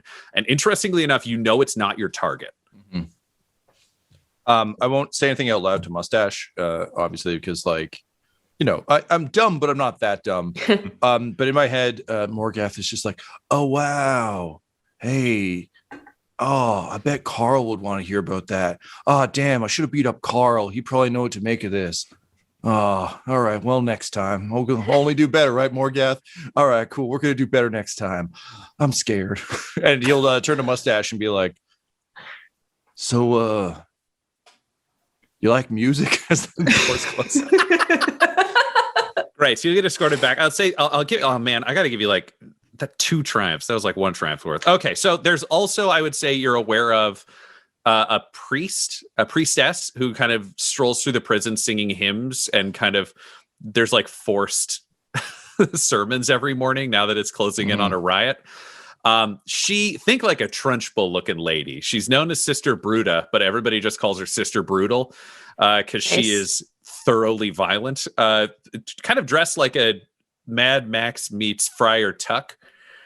And what follows her along, she's got like this strange like person, very hunched over, probably like a regular height, but hunched over almost at like a 90-degree angle, just so low in these black robes with like dragging arms.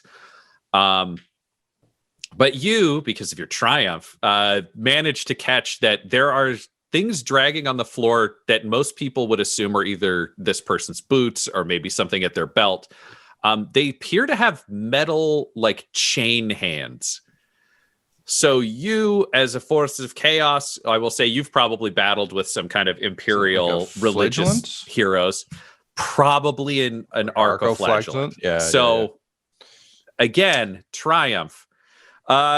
You're aware that arcoflagellants have a command phrase that makes them psychopathically dangerous and another command word that deactivates them. So your guess is this person exists, and like Sister Brutal probably lives in the chapel along with the arcoflagellant. Cool. So bam, the guy who doesn't understand strategy gets the most information so far. Mm-hmm. Yeah, I mean, I think as little as he understands strategy, there are like ways I think that Morgath would understand this. I mean, obviously the big piece outside is like, oh yeah, I gotta tell this guy with this. Like, I think this actually makes him mad because the idea of an arcoflagellant is so fucking frustrating to him. It's the same thing with the servitors, but like he's never really cared about guns, so whatever. But just like, yeah, all right, so some like magic robot man made you real good at fighting and stuff, and like someone just says something, you're super good at fighting all of a sudden. That sucks. You didn't earn that. You're just some magic whip man with your stupid whip hands and your stupid kill phrase. No, that ain't right. No, fuck that. I hate that. So like the first bit, like giant monster in a crate, like scary guys everywhere, stormtroopers arriving. Cool, whatever. We got this. One arcoflagellant, and he is just like religiously, like blasphemy level offended, just being like, no, man. All right. And so he with this additional information, he'll kind of turn a mustache as the elevator reaches Alpha again, be like, I'm real sorry, man. I wasn't really paying attention. Can you tell me about your music choices again? I know I asked the question. That's real rude. I'm real sorry. And I'm really interested, but. And the elevator door opens. Fucking mad. Says, go talk with your friend. He just kind of throws you out and probably doubts whether or not he should have allowed himself to be bribed into helping out with these things going on. And I appreciate you. Bye. Yeah, the door just closes behind you and he goes kind of back up the elevator because he's had enough. Vesnia, cutting over to your floor for this week. You've got your new friend. Yeah. He comes back with a book and he's like, yeah, so I found the Hobbiton for you. Thy Hobbiton. Gollum. Hobbiton.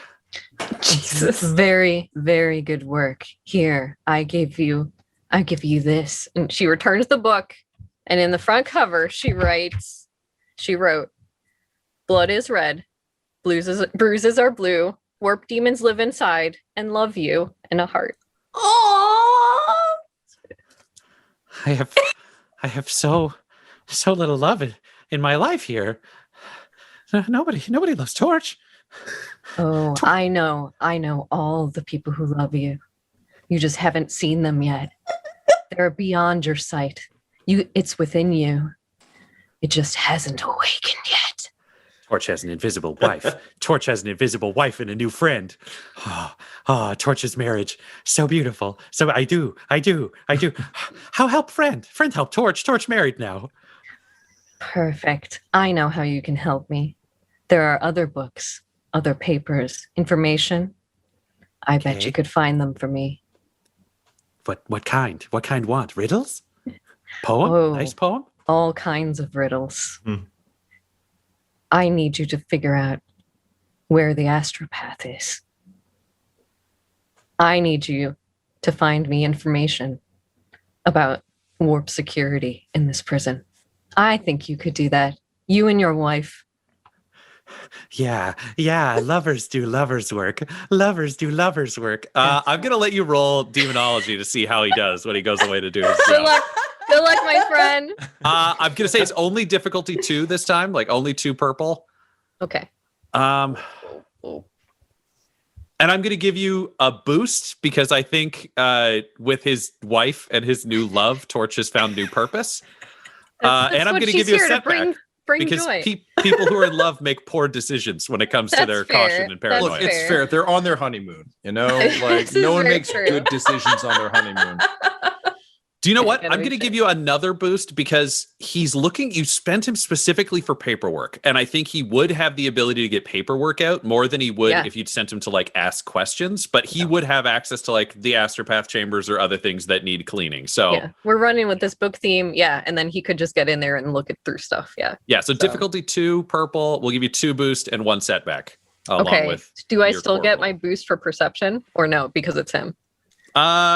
Not for perception this time because he's the one doing the looking.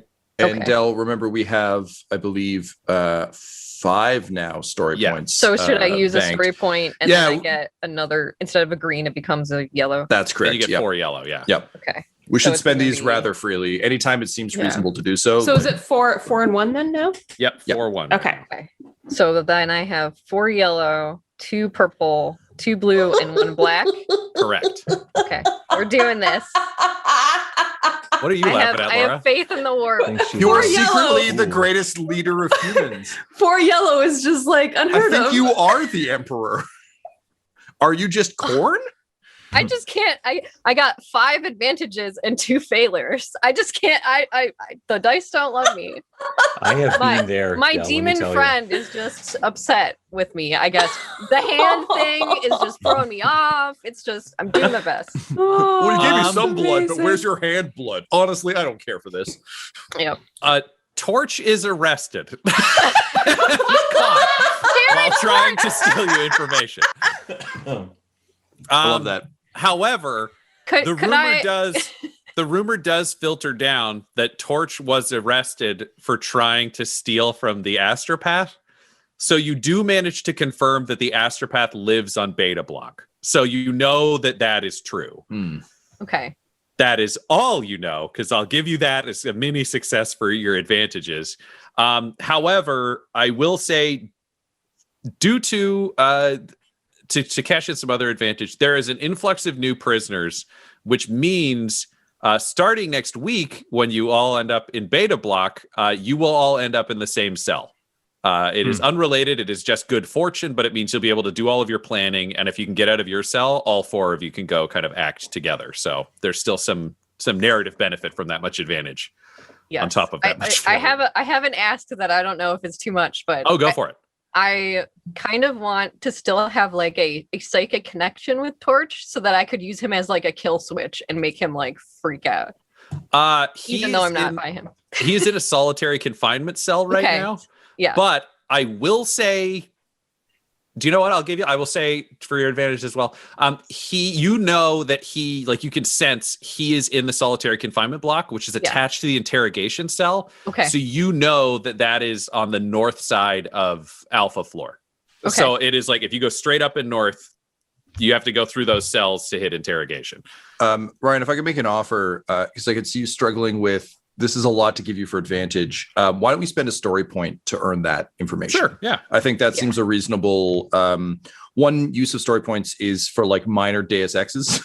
Can't use them for like big things, but use them for little things. So yeah, I think that seems like a reasonable spend for us to be like, we'll burn a story point to have that knowledge on top of the advantage.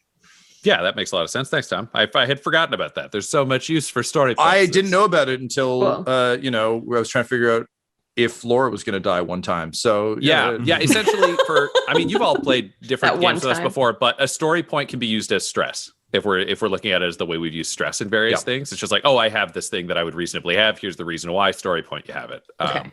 And I'd encourage you to think about, for us as players, like if, for instance, it is trying to stave off death, it's not like you're miraculously fine. It's like you're back with 1 HP, but like shit is still really bad for you, or you're back with 0 HP. Like, Yeah, you I can't use them refuse to be give like, in. I have a rifle for some reason now. It's like, no, but yeah. All right, Flinch, you have your final week in prison. What Ominous. do you want to learn / do?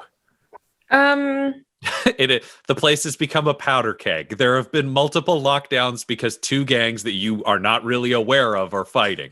Also, everything's getting dirtier because the janitor was arrested for trying to steal from the cipher. Yeah, they don't have any like backup like servo janitors, right? Nope, you're not seeing that. You get the feeling they're not retasking a servitor that has a gun from security to mop. I know. I'm just like, ooh, what can I tech? It's fine because now it smells like home. Yeah, that's right. That's so true. I feel like we should all get a boost for that. It's a morale boost. Yeah, really.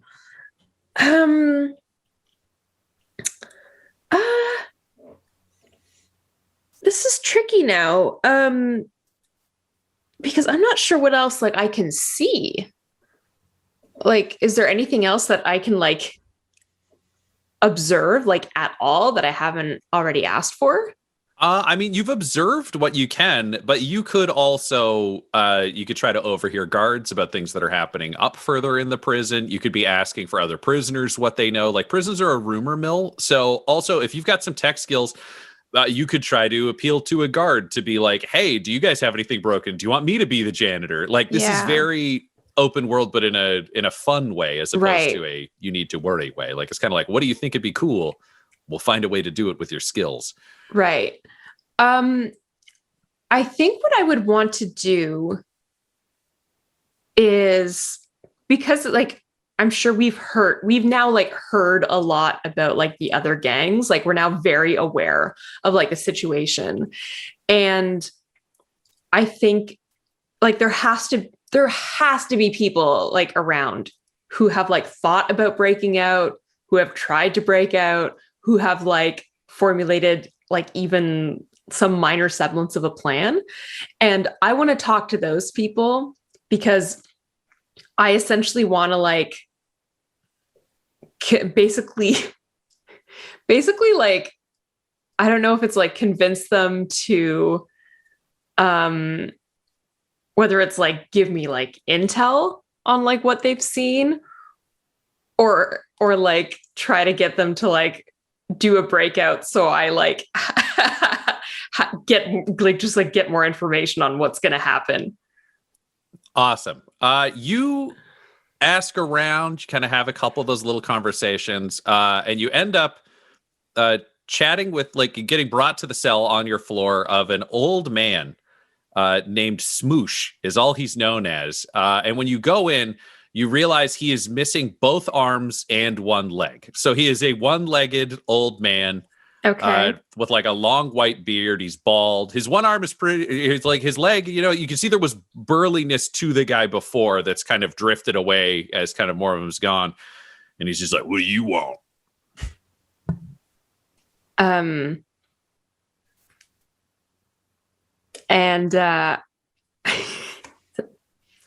Flinch just says, well, I mean, I heard that, and she kind of like weirdly like can't really understand what she's saying, and then she like reaches into her pocket and basically puts something in her mouth, and she's like, sorry about that. It's for the guards.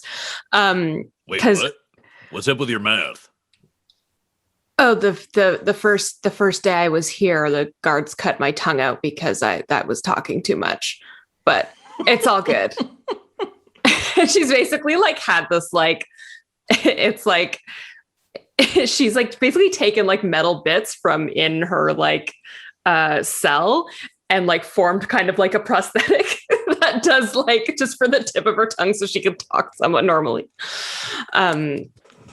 Anyways, make me some arms and a leg, because right now I'm literally a one-legged man in an ass-kicking contest.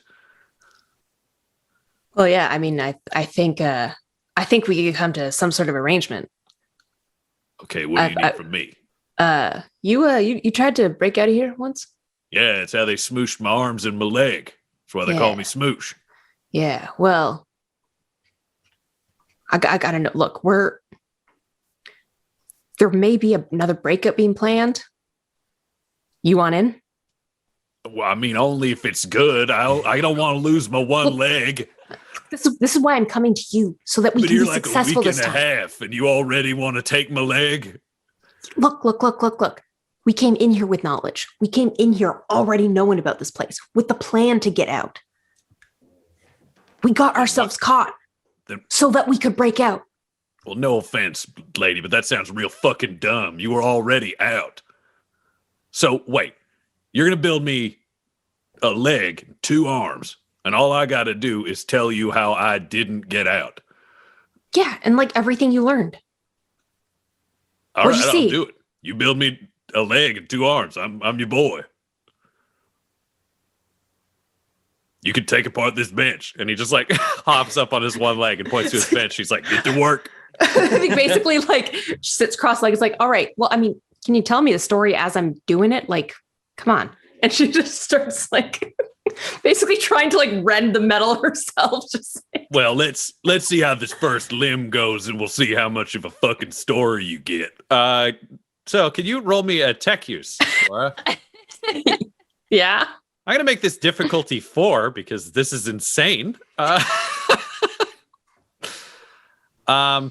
In my heart of hearts, Look, it's look. just the legs off the bench. She's good at tech, not That's people. all I got. Jesus. I'm gonna say 2 setback because it's real hard to build functioning arms and a leg out of a bench, but I'm not gonna say it's impossible.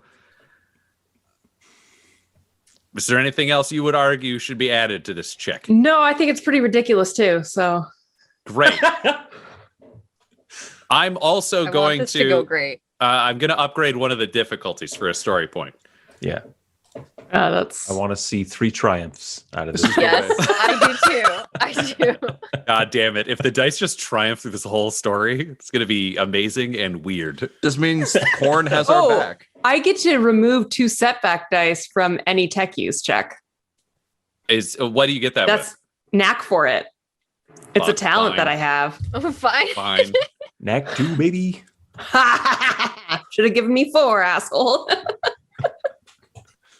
Well, it's nice to know that Laura antagonizing the DM isn't a Tom thing, just a role thing. Whoever Yeah, sits Laura in the other chair- day Yeah, described it as a fun bit I do people like. I was like, yeah, sure. Oh my god. There's a reason Dell has to keep drawing new portraits. No. We're keeping Dell in business. That's the important thing. This is job security at this point. All right, Laura, I think let's see what you get. All right. 2 advantages, 3 failures. I deserve that. All right. I think Oh. you've built him a statue of a leg, and when he stands on it, it breaks and he falls over, and then he falls down and he goes, because you got some advantage in there, right? Yeah, I got 2 advantages. He's like, yeah, I knew you fucking couldn't do it. I just wanted to see you try. That was all right. So here's the deal. I assumed there'd be some fucking way to get a spaceship out of here, but A, I didn't have a pilot, and B, I couldn't fucking find it. So you get up to that fucking alpha floor, there's some way to get to a fucking spaceship, but I don't know it. It's got to be fucking hidden. By the way, don't promise people fucking arms and a leg if they don't have one. Life's been fucking hard enough. Well, all right. got I mean, splinters in my fucking stump. I'm gonna have to go to medical. well, fine. I mean, at least I got you a medical vacation. Just walks out. See, this is the thing about people who are dumb enough. He's just talking to his toilet now. It's just like people who are dumb enough to get fucking stuck here. Right, little smoosh? Yeah, that's right. He's got a warped little surface impression of himself. And he gets hauled off to go to medical. So those are your weeks. After I'm those so weeks, sorry. you get brought up to Beta Block. You guys are given a cell in the... Laura, roll me that D6 again. 5. 5. All right. You guys are given a cell right next to medical. So from where you are, it's actually a pretty good spot. So you're on the north side. Medical is kind of to the left of you. But you can see the chapel. You can see the shrine next to it. You can see the elevator. Across the way, you can see the like big kind of security vault door. And you've got some view on the like dangling kind of armored shipping crate that has kind of chains running down to it in the center. There's a little control panel on the railing, kind of close to where you guys are, right in front of medical. That's clearly the way to summon the bridge to be able to kind of go out to the shipping crate. You're all brought up over the course of that day by Mustache, who doesn't entirely reveal that he's your contact. But once you're in the cell, Morgath makes it clear that that guy was your contact. Hey, yeah, that that guy's our contact. I know because he's got a mustache. You're all together. You have your shared knowledge. You know what you know about the prison now and from what you can see. I will say, for the sake of sanity, you would recognize the symbols with your warp sight. Vesnia, the small shrine next to the chapel is clearly the Astropath shrine. Right. It would make sense for Imperial thoughts of the warp being bad to put it right next to the safe chapel because it means the preacher is right there if anything goes wrong. Also, over the course of that day, the Astropath kind of goes out for a walk, and you see that there is an arbitrator escorting the Astropath around. So clearly there is some heavy stuff. It's not just like, oh, the Astropath just gets whatever they want. It's like, no, that's what's going on. And based on Morgath's view of what occurred, the astropath is clearly the one with the cylinder key that will give you access to the heavy box. If you want to take that bridge, you've got to go in there. You all know kind of what you know about the prison. You're all reunited after this time, weirdly able to see each other's faces with your smooth hands that you hate. It's time for you to plan your prison break, to figure out how you want to break out and what you want to do before you get there.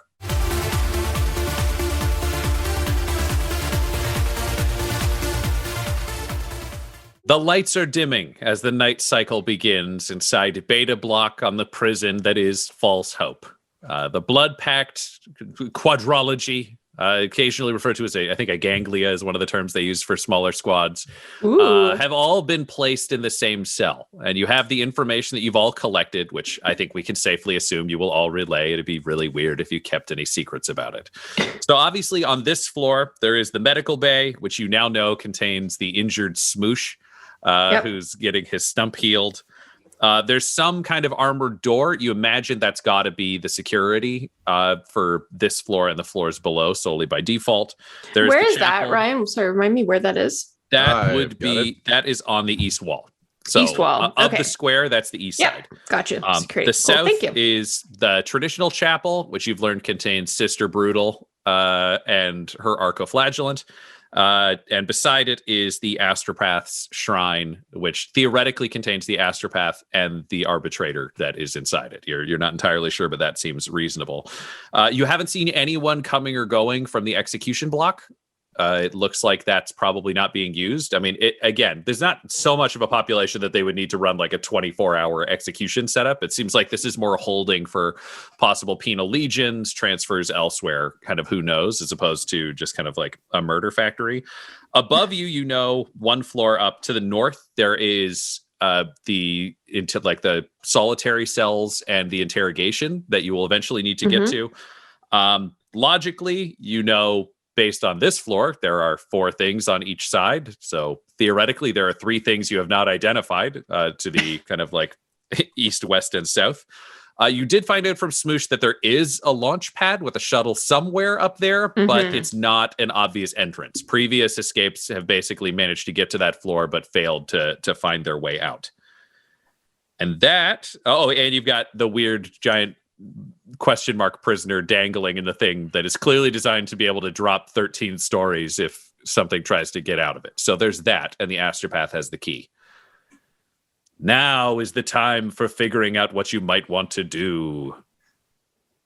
Morgath, when sharing this information, will have spent the majority of it bitching about the Arcoflagellant and just like how stupid it is and how much he hates it.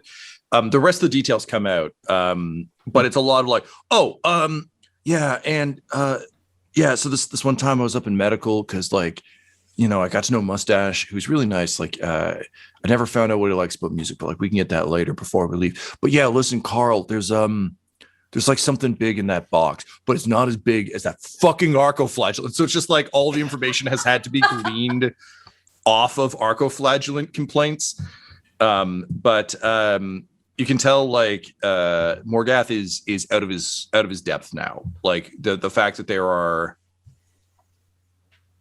sort of threats, particularly in terms of like the Astropath and whatever's in the box, that he are like well beyond his ken. So he's, I think, as is often his way, he's kind of like he's nodding and kind of smiling, like he's sitting in kind of a meditative pose.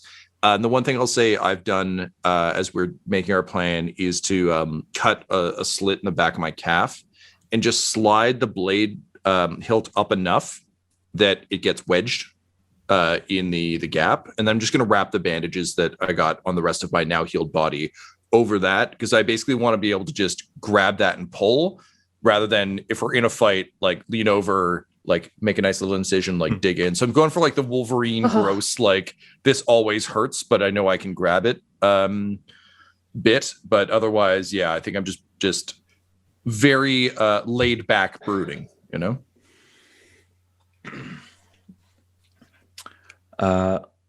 Carl will basically kind of summarize everything that he's seen and kind of what he wants to try next. Basically saying, you know, Much has been put in place for this prison riot to coincide with the arrival of our target. Now, one thing that happens in prisons during a riot is that there are lockdowns. We need to find out ways to circumvent these lockouts. The ways that oxygen is pumped through here, heat, water, various back channels for supplies to move through the different levels. Does anyone have a suggestion on how we can gain access to these areas to move more freely when the guards are distracted by the goings-on? Yeah, I mean, keys and cylinders. Keys and cylinders, yes, that does appear to be the main way to get between these places. Does anyone have a source on these keys and cylinders? I will say every 15 minutes or so, you see two guards, like they always travel in pairs, at least at night, kind of just patrol the outer square of your area and then take the stairs back up again in beta block. Okay. So they're on like a very like structured rotation. Yes. Hey, Right. look, I don't mean to interrupt or anything, but I think those guys maybe. I've noticed that there's two of these fellows, and they seem to just be wandering around. Little cylinders probably in there somewhere, just bouncing around. So there's those guys, and then hey, Vesnia, I think that one of those like mind people that you're always looking for. Yeah, I saw one of them have a cylinder too. So like I don't know if you can make their brain pop like a grape or anything like that, but that might be an option. It's kind of a funny idea, huh? Popping grapes. That would certainly kill two things at once if we were able to access it. Oh, hey, yeah, that's a good ratio. Carl, I know math. Carl, being a former officer in the Empire, would he know how interrogation typically works? For example, if there is an interrogation room, does that mean that there are interrogation tools there as well? I think it's a safe assumption for the kind of prisoners that they have here. Generally speaking, if they were to be interrogated, it would be for military or inquisitorial purposes, and those tend to be extremely nasty purposes. One option we have is, once we make our way to the interrogation rooms to eliminate the target, is to interrogate one of the officers to help us find out how to get to that damned ship. I understand that no one knows how to get from in here to a ship. Is that right, Flinch? Yeah, I couldn't find anything out from that guy. It was useless, just like completely unhelpful. Didn't know anything. Like, oh, there's a ship. Like, I mean, who does like a breakout plan without knowing their exit strategy? Stupid people. Well, we might. We might. Insofar as the only thing that matters is that the target dies. Escape is secondary. Tyler, can you roll me just a straight cunning with no difficulty? So that's just greens then? Yes. Yep. Yes, just however many greens you have in cunning. 2 successes, 2 advantage. Cool. If you were to try to break down the plan, logically you need a way to get upstairs. And you need a way to distract the guards because there are clearly a large number of them. And odds are they can be more heavily armed in the case of riots. You have seen people come down in like carapace armor with heavier weapons in the case of like where murders are happening and they got to kind of break up the crowd. Right. Okay. So how about we get the keys and the cylinders and then let out the thing in the middle. I mean, that's a distraction, right? I think that's a fantastic distraction. Oh, hey, yeah, because if the box is that size, then probably whatever's in it must be pretty big. Yes, that's correct. Oh, that's cool. It's probably not. I mean, I don't think it's good. I don't think it's gonna. Would I be not able good for to- them? Good for us. Would I be able to use any powers to like sense if there's anything in the box that's weird, like that's yes. psyche? Absolutely. What's in the box? What's in the box? I think roll a demonology, use your warp senses so you can add your perception bonus. Okay. It doesn't have any psychic defenses or shielding, so I'll say it'll just be difficulty 2. Okay. And I'm going to add a boost because of I'm going to add 2 boosts because of something I know that you don't. Uh-oh. Ryan, Okay. I'm a little disappointed you haven't been forthcoming with us about information. A little betrayed. Thought we're all in this together. Okay, let me see if there's anything else I got.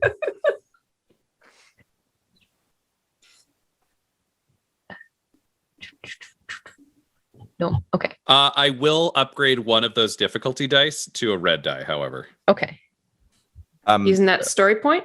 A story point, yeah, sorry. And Del, generally speaking, the way we've dealt with story points is you can spend one to up your die pool as well. You just can't use it to take away what Ryan has added. So you can do Right. a counter upgrade, but you can't downgrade Yeah, what I if did. you did have a red just naturally from circumstance, you could spend a story point to downgrade it. But if Ryan has spent one that goes through regardless, you can just Right. kind of like add one of your own to counter it, but not to remove it.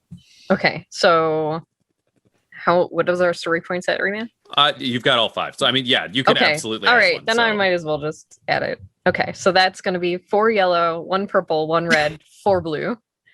Yep. I'd offer to help, but I think Oh, we'd just be thank God. setback dice. It's 1 success, 3 advantages. That's it. This is wild. The warp Okay. is scary. I got rid of. I had 1 failure and 2 threats that got canceled out. So So staring out of the cell, you kind of look at the box and open up your warp senses. Yep. The air is full of kind of heightened emotion, stress, anger, the traditional things that you'd see within the prison that honestly remind you sort of home in a certain number of ways, along with pain. And then there are just every couple of times a day, it's kind of like when you smell smoke going by a house. I think that's just your flavor of someone dying in the prison somewhere is kind of Aw. landing with you. And you feel the slithering presence of that demon that kind of engaged with you the first time on the battlefield and led you to the pact. Like you clearly have a patron of some kind that can kind of whisper into your mind. It's not active yet, but it's just kind of curling around you. And as you look through the box, you kind of step through almost the cell wall and through the air. And then you end up stepping through the box into the most blanketing darkness you've ever experienced. And from within that darkness, you're kind of stepping forwards and you see, like, you get the sense of almost street lights that were lit but are now shattered and there is no light presence. You can almost feel the ghostly absence. And you can feel the thump of knives into flesh in the dark, just in back alleys and other places, and the kind of screams of victims and the cries of hunger from predators who've been after them, who become victims in turn, and just flashes of horrific violence, flesh being torn from skin. And then you accidentally stagger forward into a mind so tortured that it begins to flay you alive. You just feel this grand force kind of reaching down within your own skin and just peeling away with sharpened fingernails, just moment by moment, until you just feel your demon wrap around you even tighter and kind of snap you back. And you just feel kind of its voice in your mind say, some minds are not for you to join. Some minds are beyond human understanding, gifted further, darker. Whatever's in the box is really fucking bad. Yes. All right. So I would say too that as she's like in that moment when she's stepping forward towards the like dark, like that it's attacking her, that before the demon pulls her back, she's actually like arms out, like going to hug, like, because she's so used to the feeling of like cutting and like those, that it's like she tries to embrace it. She's not like scared, but then gets pulled back and she's like and You like come out of the cell like hugging Morgath, who's just like, yeah, that's all right. Yeah, that's cool.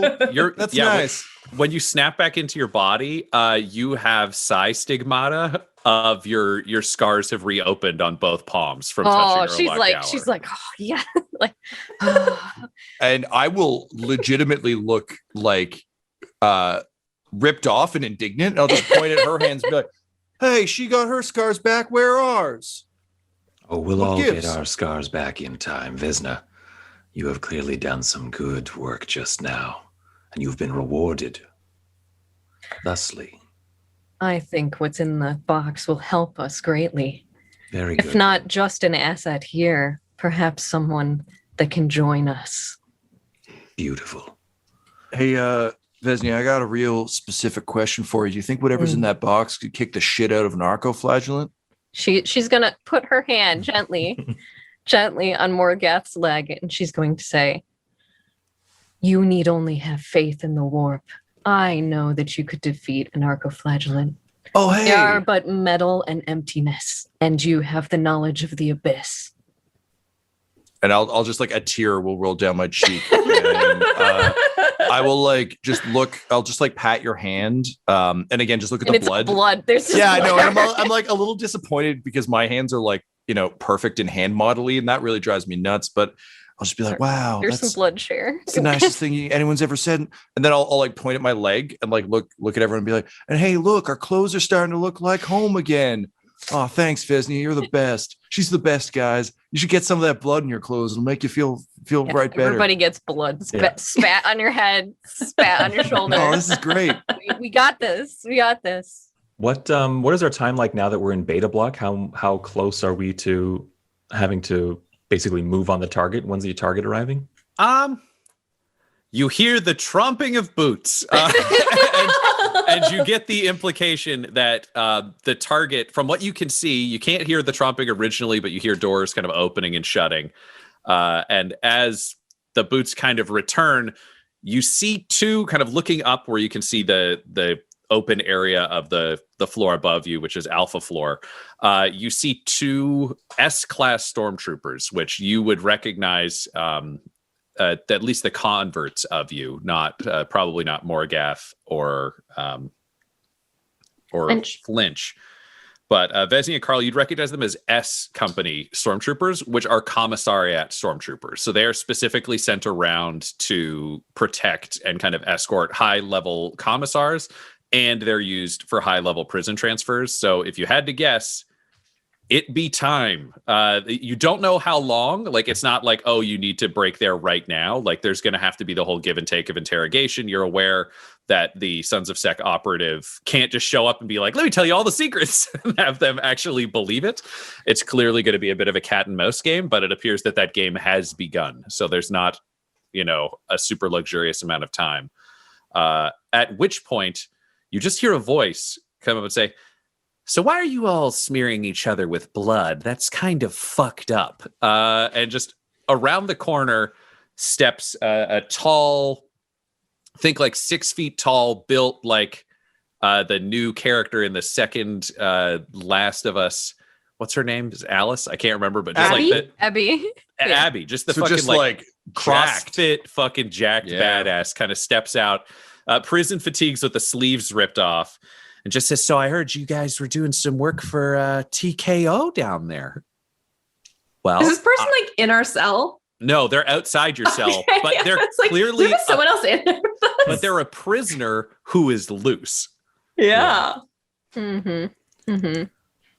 And I'll sorry, no, Go for it. You're the face. You got okay. Well, I'll just look up and be like, "Oh, hey, I really like your jumpsuit there. It looks real cool without the arms. That's awesome. Yeah, I did some TKO work, but you got to talk to my buddy Carl. He's the one who knows it. And we're just smearing some blood because it makes us feel like home. It's always nice to kind of feel the comforts of a home and stuff. We can spare some if you want. Vesnia is real good at bleeding."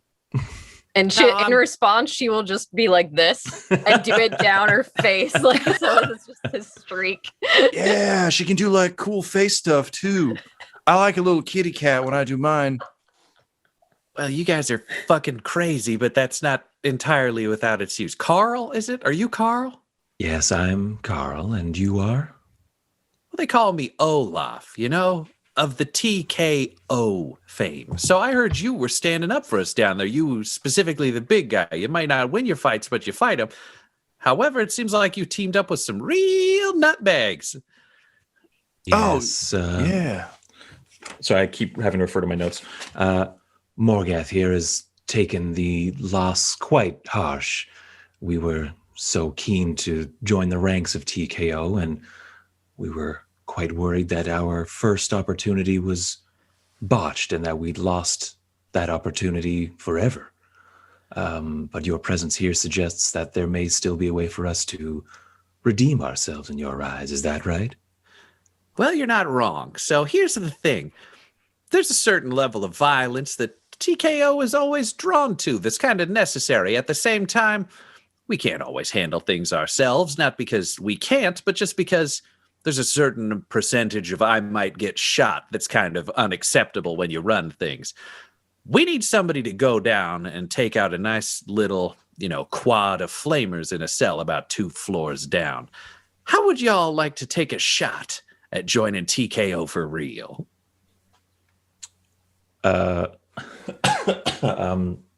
Carl just like opens his arms, shows that he's got like blood streaking, like blood streaks down his jumpsuit as well, like flecks of blood on his cheek and things like that, and says, we are already bathing in blood. We are more than happy to be of service to TKO. Well, then, I got a little gift for you. And she takes out from like behind her back, probably tucked into a belt or a pocket or something of her uniform. It looks like a thermos, and it's got a little timer on it, and it's just kind of sealed shut. It's really clunky steel, like stained, super shitty. And she just like rests it on the bars and kind of like tosses it into you. And she says, there you go. That'll be the cylinders and the keys. It'll help you go down, not up. But that'll unlock for you in about 5 minutes. Then you can go take care of them. They're known as the Blunter Boys. They're down on level 4. If you want to take them out, that'd be great. You'll be officially welcomed into the family. You got about 15 minutes between when you leave after the guards to when you can get back. So you're going to have to be quick, but get the job done and you'll get things done right. Looking forward to returning this to you. And he shakes the thermos. And she just gives you a nod, and then she pieces out. So the thermos is actually, if you look at it, it's got a timer down on it. What she said seems true. The thermos will unlock and give you a way out of your cell and around. It'll unlock just after the next guard patrol, so you'll have some time to actually get your stuff put together. The other joy of this is your villains. So you don't have to necessarily go do this job. You just got out of your cell. It'll be a nice kind of pass for you to do the next thing you want to do. The decisions you'll have to make, I will just flag this, is when you all kind of take out your athames and it's officially game time. But you have your way out in about 5 minutes, and you'll have a 15-minute window to do whatever you want to do for a 15-minute window. Okay. I'll turn to the group and say, well, this has certainly provided us with a potential fast track for our mission. The question is, do we want to get closer to TKO, more of their power, more of their influence, or do we want to just use these tools for our own gain? Tyler, can you roll me a straight cunning? 3 successes, 1 advantage. You could also decide to kill TKO and see if you could take over the organization. Clearly, they're on this floor. Yeah, that was also a thought. Yeah, and I'll vocalize that as well and say, or there's a third option where we just eliminate TKO entirely, completely destabilize the social hierarchical structure of this prison, and once again take advantage of that chaos to ascend to the higher levels of interrogation. You did say chaos. I think Flinch had the exact same, like almost like salivated at the thought of chaos. I'll like raise my hand politely and just like wait for everyone else to, and like fully engaged, like listening, active listening, nodding along, like in no way impatient, but when everyone else is done, just kind of go, hey, yeah, no, I mean, like I'm always for adding a few more faithful to the flock and teach them about the way of knives and everything. But hey, here's a question for you though. So it seems to me that these TKO guys, they got a pretty good thing going on here. They're probably not going to want to lose that. And forgive my Cadian, but we're going to stir some shit up here. I think it's probably not going to go too well with their plans. So look, I'm happy to go kill those Blunter Boys downstairs. They seem like a bunch of assholes. So that's cool by me. But I am a little concerned about what TKO is going to do when we start wrecking things around here. So yeah, I mean, if we want to kill them and spread some chaos, that sounds good by me. I've always wanted to run a gang. That could be some fun. But the good news is I can't die. So, you want me to go downstairs and kill some guys? I'm happy to do that. I might need some help from Flinch to, make the magic tube work. But once we've done that, I just go down there, I'll kill them. That's fine. Or you want me to go kill those TKO guys? I mean, honestly, Olaf seems pretty cool. But you know, that's the great thing about jumpsuits. I could rip my sleeves off. I could be just as cool as she is. So, you know, I'm good for either one. The exciting thing for me is we get to kill some people. That's pretty great. You know, I think that's going to be a pretty nice day for all of us. You know, I think that's going to be a good time. So yeah, y'all are smart ones. You tell me who you want killed, and you know, Corn's your uncle. I'll go get it done. All right, then, Morgath, why don't you and Flinch both go down and see to those flamers, and we'll use that as our inciting incident for this ride. We're going to kick things off proper with that attack on them. I want you to make a real show of it. And I want everyone to know the TKO will not suffer this kind of uprising. Yeah, cool. And are you gonna kill them? Like, should I make it a big show and then you're gonna kill them and be like, oh shit, but the scary guys are dead, or are we gonna like work for them and all like make it clean? No. It should not be clean. No, never clean. No, as messy as possible. And you can come back up and join us. And Vesnia and I will see about dealing with that. Is it Astropath? Is the Astropath? Yeah. We'll see about dealing with that Astropath. That will put things very, very much in our favor when it comes to confronting TKO. You see, Cool. We're going to destabilize them by starting a riot, and then we're going to eliminate them, or perhaps convert them. That's going to be up to them and up to chaos, really, up to chance. Yeah, all right. Hey, Flinch, you know, you and I haven't had a chance to work together too much. How are you feeling about this? You all right? Just coming along with old Morgath here? You know, we'll just go down there. We'll slice some fellas, you know? Yeah. My only question is, you know, these cylinders, they get us down. How do we get back up? Flinch, I leave that in your very capable hands. There should All be right. maintenance hatches to get into the elevator shaft on virtually every level. The cooler pops open. Just the top of it kind of clicks off. And when you look in, you realize there are cylinders. Can you roll me a tech use at difficulty 2? Me? Flinch, yes. Definitely not Morgath. Tech No. use difficulty 2? Yes. Okie dokie. 3 successes, 2 advantages. Having glanced at the cylinders, you get the feeling that these will move you up and down. They just won't move you to alpha floor. So you can get down to your target and back to your cell within time pretty safely. It's more a question of it's not going to be a free pass to now you can go go after your target. And I will just be staring at these in your hand with utter disbelief and betrayal. And I'll just look up and be like, where'd the keys go? They said there'd be keys in here. These are like keys, Morgath. Wait, this whole place runs off round keys? That's real dumb. Anyone could have a round key. Flinch, you're going to hold these, okay? And I'll just give them to Flinch. Wow. Obviously, these people Wow. know nothing. Yeah, Vesnia's right. Wow. All right, well, lead the way, Flinch. Let's go. He's like, I got stabbing to do. Morgath. She stops a bit before Oh, hey, what? they leave. If there is anything left, bring back a body. We might need it. Oh, hey, yeah, everyone deserves a little treat. Everyone deserves a good souvenir. Yeah, I'll bring one back. Everybody else want one while I'm down there? Anybody? No? Good. All right, cool. Just Vesnia. All right, cool. Yeah, I got you. Hey, thanks for all the blood. Feeling real good in my threads now. This is great. All right. Hey, Flinch, let's go murdering.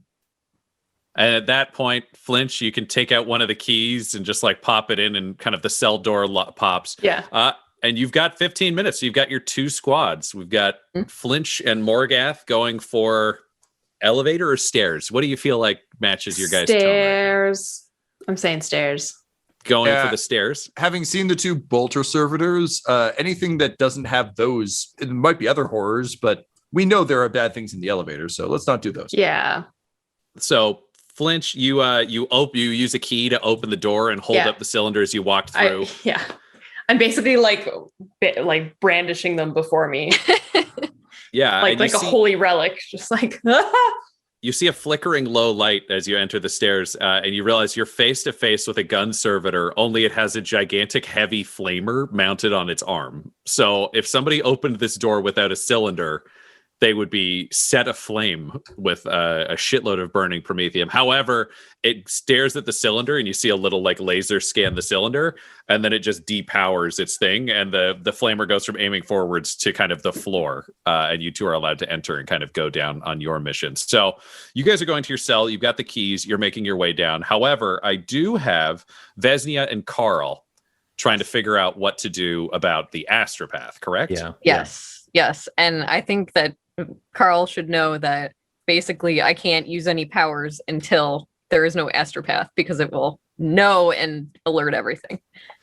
Yes. Right, and you guys know there is an arbitrator in the space. However, you both do theoretically have athames if you want to take those out. If you go back to your cell and you're trying to bite for cover, you could probably hide them like under the bed frame kind of thing. They're not going to show up on like a metal detector or anything, but there's a chance they could be found. However, it's a fully armed and armored arbitrator. You might want to at least have a knife. Just a thought. For me, I'm not fully like, is going up against an arbitrator like complete suicide kind of thing? Like it, or is there a way to be smart about it and careful?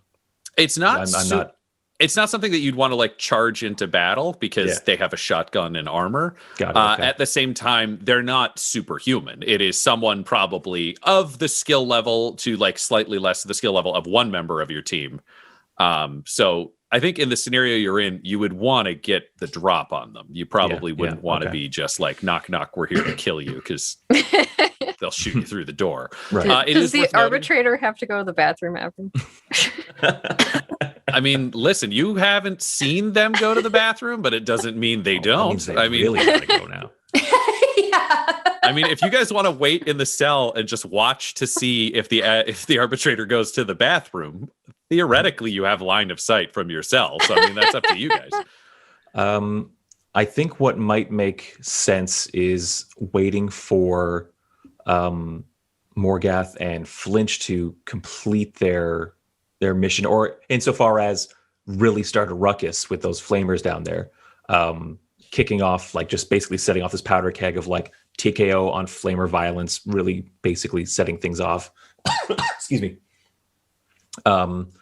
And hopefully that gets the arbitrator's attention, and perhaps diverts it from us taking care of the other person. Sorry, these terms are... No, that's fine. Are going as fast as they're coming into. He's not going to watch the psyker. Essentially, the bodyguard might get distracted by other shit going on. Is the thought? Ryan, it is worth flagging just for everyone who does not have Dell's sheet. Dell has a power where essentially Vesnia can attack using the words of chaos and kind of lash out. It's approaching the level of bolter fire in the damage that it can do. Okay, but she can only do it a limited number of times before she like passes out or loses control. Ryan, can I ask, how clear is it to us that the arbitrator is a bodyguard to, well, I mean, I think as players we're aware of this, but to the characters, how aware are we that the arbitrator is specifically on bodyguard duty for the astropath? Or do we just think like based on what we've seen so far, do we assume the arbitrator is just part of... And forgive me, is the arbitrator... this is not Blunt. This is not the Blunt commander. This is not Blunt Lively. You would assume, based on what you've seen, that this arbitrator is babysitting the astropath. You haven't seen this arbitrator go anywhere solo. You haven't seen this arbitrator do any of that. It seems like Blunt Lively, who's probably higher level in like fancier armor. This would be a much more simple kind of like trooper of an arbite. Sure. Is the one guarding the astropath. Gotcha. You'd be aware that due to the flaws of the Imperium and their incredibly stupid and blasphemous nature with the warp, that they think the astropath being possessed by a demon would be dangerous, and then they would have to destroy them, which would seem, I imagine, to Vesnia as almost complete insanity. Yeah, just give them a high five and a cake. Like, that's the best. To the rest of you, it would be a form of blasphemy to try to control a psyker at all. Outside of them serving their purpose. If they're willingly serving their purpose, you don't need to guard them. That's not a fear people have. But you know that the Imperium does that. Bunch of scrubs. Yeah, it almost feels like maybe if we could get them apart, because Vesnia would be definitely of the vibe that like, if we have to kill the astropath, that's fine. But really, it's supposed to be like the astropath shouldn't alert the other people, and if we could get them apart or be like, it's fine, we'll free you. Don't be working for the assholes. Right. Tyler, what's your cunning? Or sorry, can you just roll me a straight cunning? That's the answer that I was looking for. Not what's your cunning. It's good, I imagine. 4 successes, 2 advantages. Oh my god. 4 successes. Knocking on the door might work, but would seem kind of obvious. Mm-hmm. However, there are a few possibilities you could look into otherwise that might help with things. You know the abilities of the team. So theoretically, if at some point you could take over medical, you could have Vesnia turn one of the people that are injured into a blood wolf, which is essentially a short-term demon weapon where Vesnia scars them up and then casts a demon into them. And it's kind of like the RPG equivalent of a demon. It's just like their kill, and it will blow towards a target and just kind of wipe out everything before it burns itself out. Okay. Or if you wanted to take a shot at someone who might be less prepared, there is a chapel with a preacher in it, and you could go after Sister Brutal. And if you could take her out, you might have an archiflagellant who'd be very capable of breaking down the door. Yes. Okay. Feels like a betrayal already. Just considering this. Yeah, if it feels like a betrayal, congratulations, you're in the Blood Pact. The only rule is kill the target. There are no rules about keeping anyone else alive. So those are also kind of things you can keep in your back pocket. You also could decide to wait until you want to be sure the whole team's together, or you could probably decide now you still have time to go join Kill the Flamers and do this separately if you want to do that. I think an incursion into medical sounds like the best idea, certainly at this time where it seems like the guard is like lowered. No one who's like, because everyone's locked up right now, right? It seems like probably medical would be an easier place to get into. And with people laid up and injured in there, yeah, it'd be great to have Vesnia kind of set one of them off.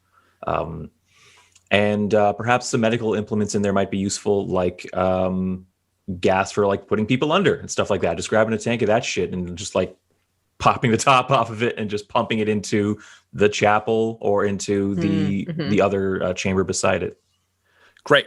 So I will say there were 2 sets of keys in case you guys had to separate at some point during the mission, because that feels like the thing you would do in a prison. Yeah. And you guys can head towards medical. Do you draw your athames before you do this, or are you saving those for later and going in hand to hand? You are loose prisoners in a prison where you're not supposed to be loose. I was going to say, I think athames we have a home base now to hide them in, at least, like if we need to. So yeah, it seems like good enough time. Yeah, I'll just unzip the front of my jumpsuit and just pull my own collarbone out. It makes like a dislocating sound, and I just rip it through my flesh. And it's like it's been altered somewhat so that it's got like the collarbone is a handle, and then from that is like a spike. So it's kind of like a punching implement, a puncturing implement that way. That's cool. And then Vesnia will like turn around and pull up the like part of her pants, and then turn to Carl and be like, if you wouldn't mind, like here's the back of my calf. And I just run like the bladed edge of this like middle claw coming out of my handle just along the ankle, I guess. Yeah. And then she'll just like pull it out like big. And she's like, thanks. This is oh God. Okay. Just to check in with our other blood packers going down the stairs. Do you guys draw your? I mean, yours is already half out, Morgath. So I don't know if you're drawing it all the way. Before we get too far down the stairs, I'll just stop suddenly and kind of turn around with a quizzical look on my beautiful, blonde locked, framed face, and I'll turn back to forgive me, I've Flincher be like, Flinch, hey, so Flinch, buddy, I know you're like real good at robots and stuff. What do you reckon the odds are you could hack that? And I'll just point at the Flamer servitor. Elevator friend. Can I do like kind of a quick assessment on it before I like attempt? I will also say this is full on like us leaving the grocery store and then me remembering we didn't get avocados. Yeah. Like just fully stopping me like, wait. And I think I just kind of do like a kind of a pause and like kind of like, hand on my chin, Just like beautiful consideration. minded for a second, like there's Yeah, just numbers and pretty much. calculations. Yeah, the flamer, there's a flamer servitor at every door. So we'll say you're at the floor that you were going to, Sure. but you caught yourself before you went out. Flinch, if you want to roll tech use Okay. at difficulty 2. Okay. And I will, no, just go for it. No, go for it. Go for it. Did you want to? No, you're good. Okay. Because I got 3 successes, 2 triumphs, and 1 threat. Toasty. You can absolutely hack the ever-loving fuck out of this servitor, and I will not make you roll for it because triumphs. All right. If you do it, though, it will trigger an alarm because you're taking a servitor off the system. So it will read essentially as having been destroyed. However, you can put it on a kill mode and it will just start going around the floor and hosing down the cells because it's one of their existing profiles is just purge. So it'll read as destroyed, but it'll start burning a bunch of prisoners to death. But security will start responding and coming to this floor immediately. Okay, so I think I relay that to Morgath and say, so now we're on the way back. I mean, obviously I'm going to do this, right? And like that Owen Wilson smile will just spread across his dopey features. And he'll be like, I didn't think I could love you any more than I already do, but you found a way.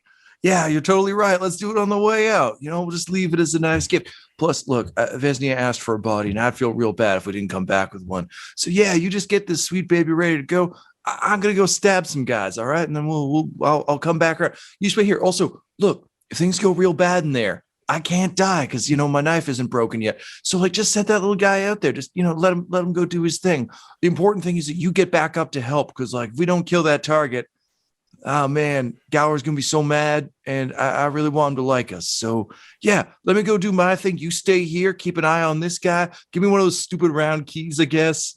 So dumb. But yeah, I'll just go stab some fools, and then we'll just set them loose. All right, and then I'm like realizing like, okay, I'm gonna be on my own. I'm getting kind of scared of being on my own. So I basically take up my like weird like prosthetic tongue that I jury rigged and take a sharp edge and use it to cut my leg to pull out my athame. Nice. And when you look over the servitor, Flinch, you actually realize that you can set purge mode with a time delay. So you can set it for 3 minutes or 5 minutes from now and go help him, and it'll be good to go if you want to do that. Or you can let him fight alone if you want to. It's up to you. Oh. Yeah, Morgath was really leaving this as like I'm scared that Flinch will die if Flinch attempts to fight kind of situation. But how you take that is up to you. But he was basically saying that in that polite, I'm giving you an out so you can still feel like part of the team, but also then maybe don't get prison shifted. I think I think I'll do the delay, and I'll basically follow at somewhat of a distance. Okay.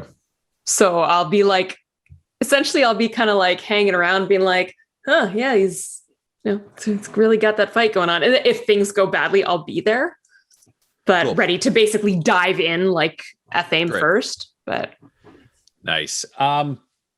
So Morgath, can you roll me a stealth thing? Yeah, can you roll me a stealth agility? And I will say yes. Difficulty 3. Interesting.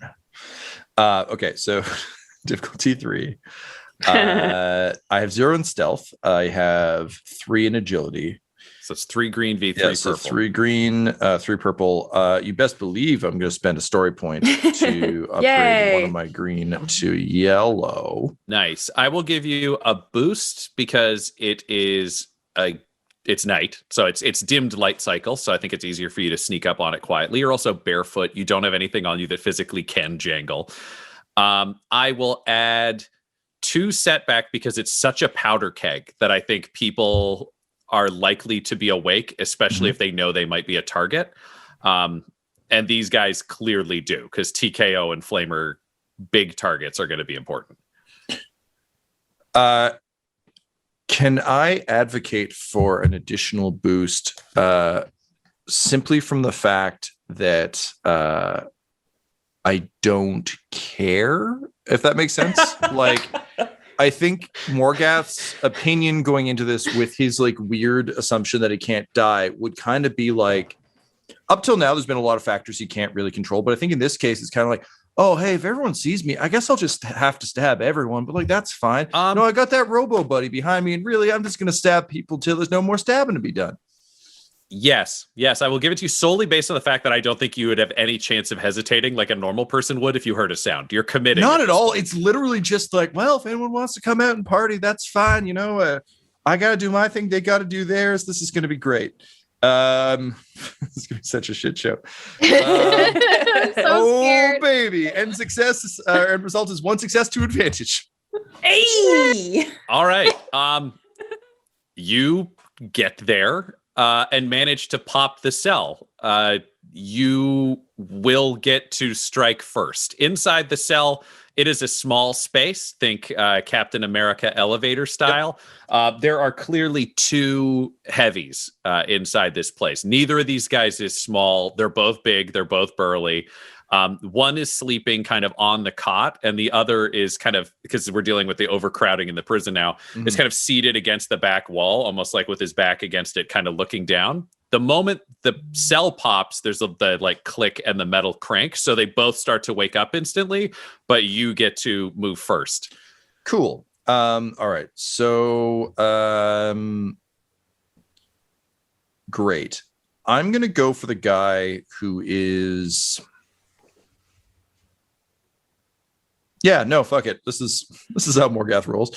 I'm going for the guy who's asleep, who's laying down. The other guy's a bigger threat, but to Morgath's mind, again, just being about efficiency, it's like, cool, yeah, he's going to hurt me a bunch while I do this, but if I can just kill one of them, if I can fight one of them, the other guy wakes up, that's no good. If I can kill one of them while the other one hurts me, that's pretty good. Yeah. So and they're both in the process of coming completely out of sleep. So for sure. Okay. Even. Yeah. So I'm doing pain math. Great. So these guys are, I don't think these qualify as Imperial forces because they are ex-Imperial and they're in jail. Yeah. But I definitely can activate my quick strike. I feel like we're already kind of using rapid reaction. I don't think we're doing initiative orders, so we'll just leave that off. But yeah, I can take a boost to combat checks against targets who haven't taken their turn in this combat. What does rapid reaction let you do? Rapid reaction gives me 1 success to vigilance willpower checks to determine initiative order in combat. You're getting to go first. Essentially, I'm giving you free first, which I will absolutely take. Cool. So yeah, I'll just walk in and just sigh with happiness, looking at all these people and be like, huh.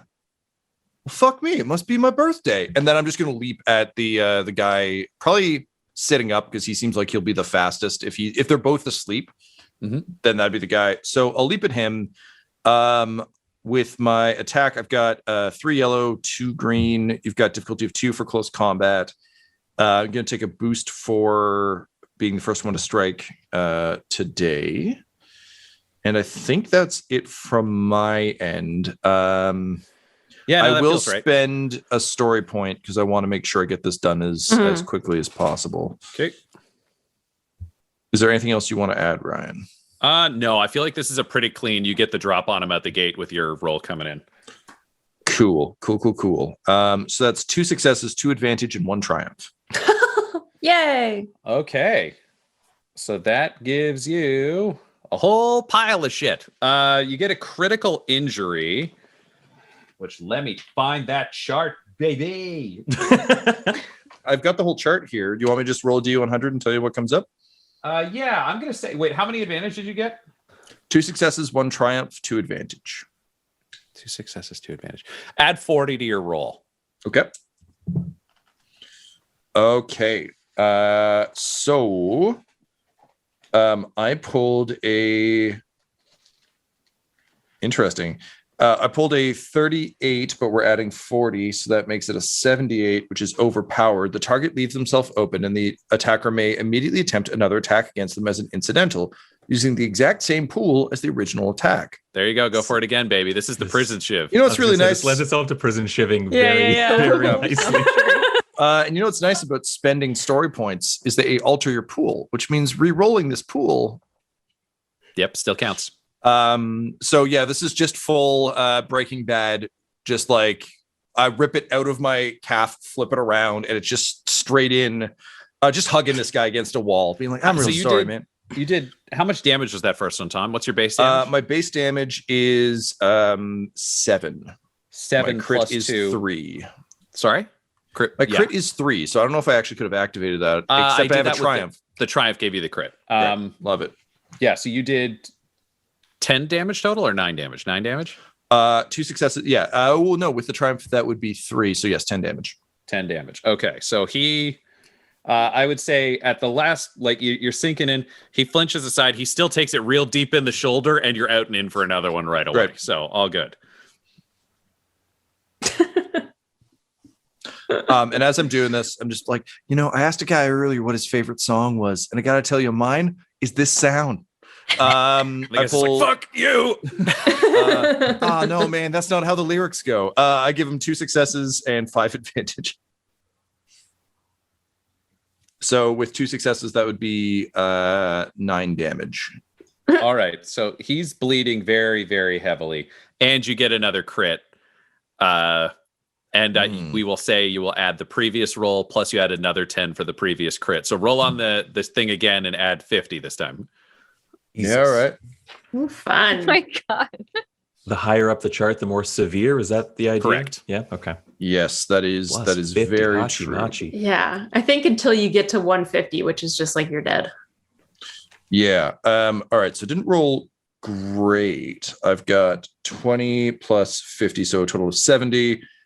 Which is scattered senses. The target removes all boost from skill checks until this critical injury is healed. Okay, so he's got no boost. And what did the previous one prevent again? Oh, it just previous one did nothing other than I could just shiv him harder. I could shiv him again for another attack, right? Yeah. Okay, so he is bleeding heavily, but these are big, like, power lifter steroid head dudes. So he's not all the way out, but you feel like if you tagged him again, this guy is fucking, and he's not doing well either. Like, this is the stagger, but there. I think his turn's just going to be spent bleeding heavily because I don't think he's got a whole lot going on. Ryan, if you want, based on the critical I rolled, he's got a difficulty 2 check he can try and pass to get his boost dice back. Sure. Why don't we do that, and then we'll see if he gets to act or not, because I think that's reasonable.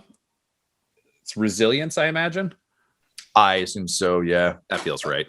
I would. So difficulty 2. Yeah. Resilience makes the most sense, I think. No success. He got 5 advantage, so he's surprisingly sharp mentally, but he does not get to respond other than being stabbed and grunting. However, his co-conspirator on the bed is actually going to spin off of it, and you just hear a wrench of metal, and you realize that they had weakened and kind of like undone some of the screws. So he has an improvised club that he is going to bring down on your back, or at least attempt to. With his skills are. You're like watching from a distance, being like, "Stand back! He's got a leg." Yeah, I was. Yeah, it's great. I'm going to give this guy 1 boost because you are currently focused on stabbing someone. I'm hugging a man with a knife in his guts. I'm not in any defensive position. I'm also going to give him a setback because he did just wake up and had to break it off the bed. So there's not a lot of like coordination to this attack. He's got sleepies in his eyes. Yeah. On melee, I have a defense of 1. Okay, so I will add an additional setback for that purpose. Oh, what a weird spread. 3 advantages, a triumph, and 2 failures. I think what's going to happen is he's going to miss you with the club, but actually barrel full body into you and essentially knock you. So he's now unarmed. but he knocks you away from your knife that stays stuck in his buddy's gut. So you're in a wrestling match where you're both unarmed. He's done 0 damage to you whatsoever, but that's where you're at. So for good old Flinch outside, you're now seeing it become a wrestling match with a heavily injured guy in your front. And Ryan, I guess I should ask, it's just the 2 guys, or were there 4 Just the in 2 total? guys. Okay. Just the 2 in this cell. It's unpredictable how many people got put in a cell. You think you guys may have got a 4-person cell because Mustache was able to do you a favor. Oh, I mostly meant the Blunter boys being like, how many did we have to kill? Just It's 2. these 2? Oh, amazing. What just a great these day. 2 in the cell. So Flinch, you're just watching. Yeah, I think I'm kind of like, I think I'm kind of moving forwards in that kind of halting step of like, do I go in now? So I'm kind of getting a little bit closer. Like, fabulous. So the fight's getting ugly, and Flinch is not entirely sure of what's going on, which is when we cut to the medical facility. So you guys are approaching the door, both Carl and Vesnia. You've got your F-aims out in hand. The door itself is something that you'll be able to open with your keys. Is there any specific way you want to enter? Do you have a game plan for once you're inside? What do you say to each other before you kind of go in? I think he'll say, "Is it just a body that you need in there?" Very good. We either find one or make one. I nodded. Oh yeah, sorry. I'm using the audio. So, Vesnia, the can you visual roll me cue. a cunning? Just a straight cunning.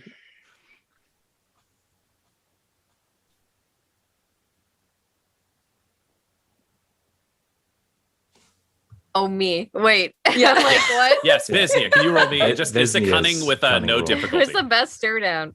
Okay. I liked it. It was a good dramatic pause. it was very dramatic.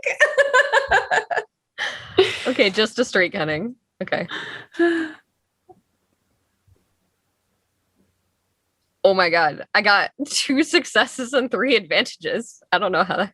Perfect. Yeah. The demon in your head says to you, alive is better, scared is best. Oh, she will reiterate that. She'll just be like, alive is preferable. Very well, then. We'll try for alive.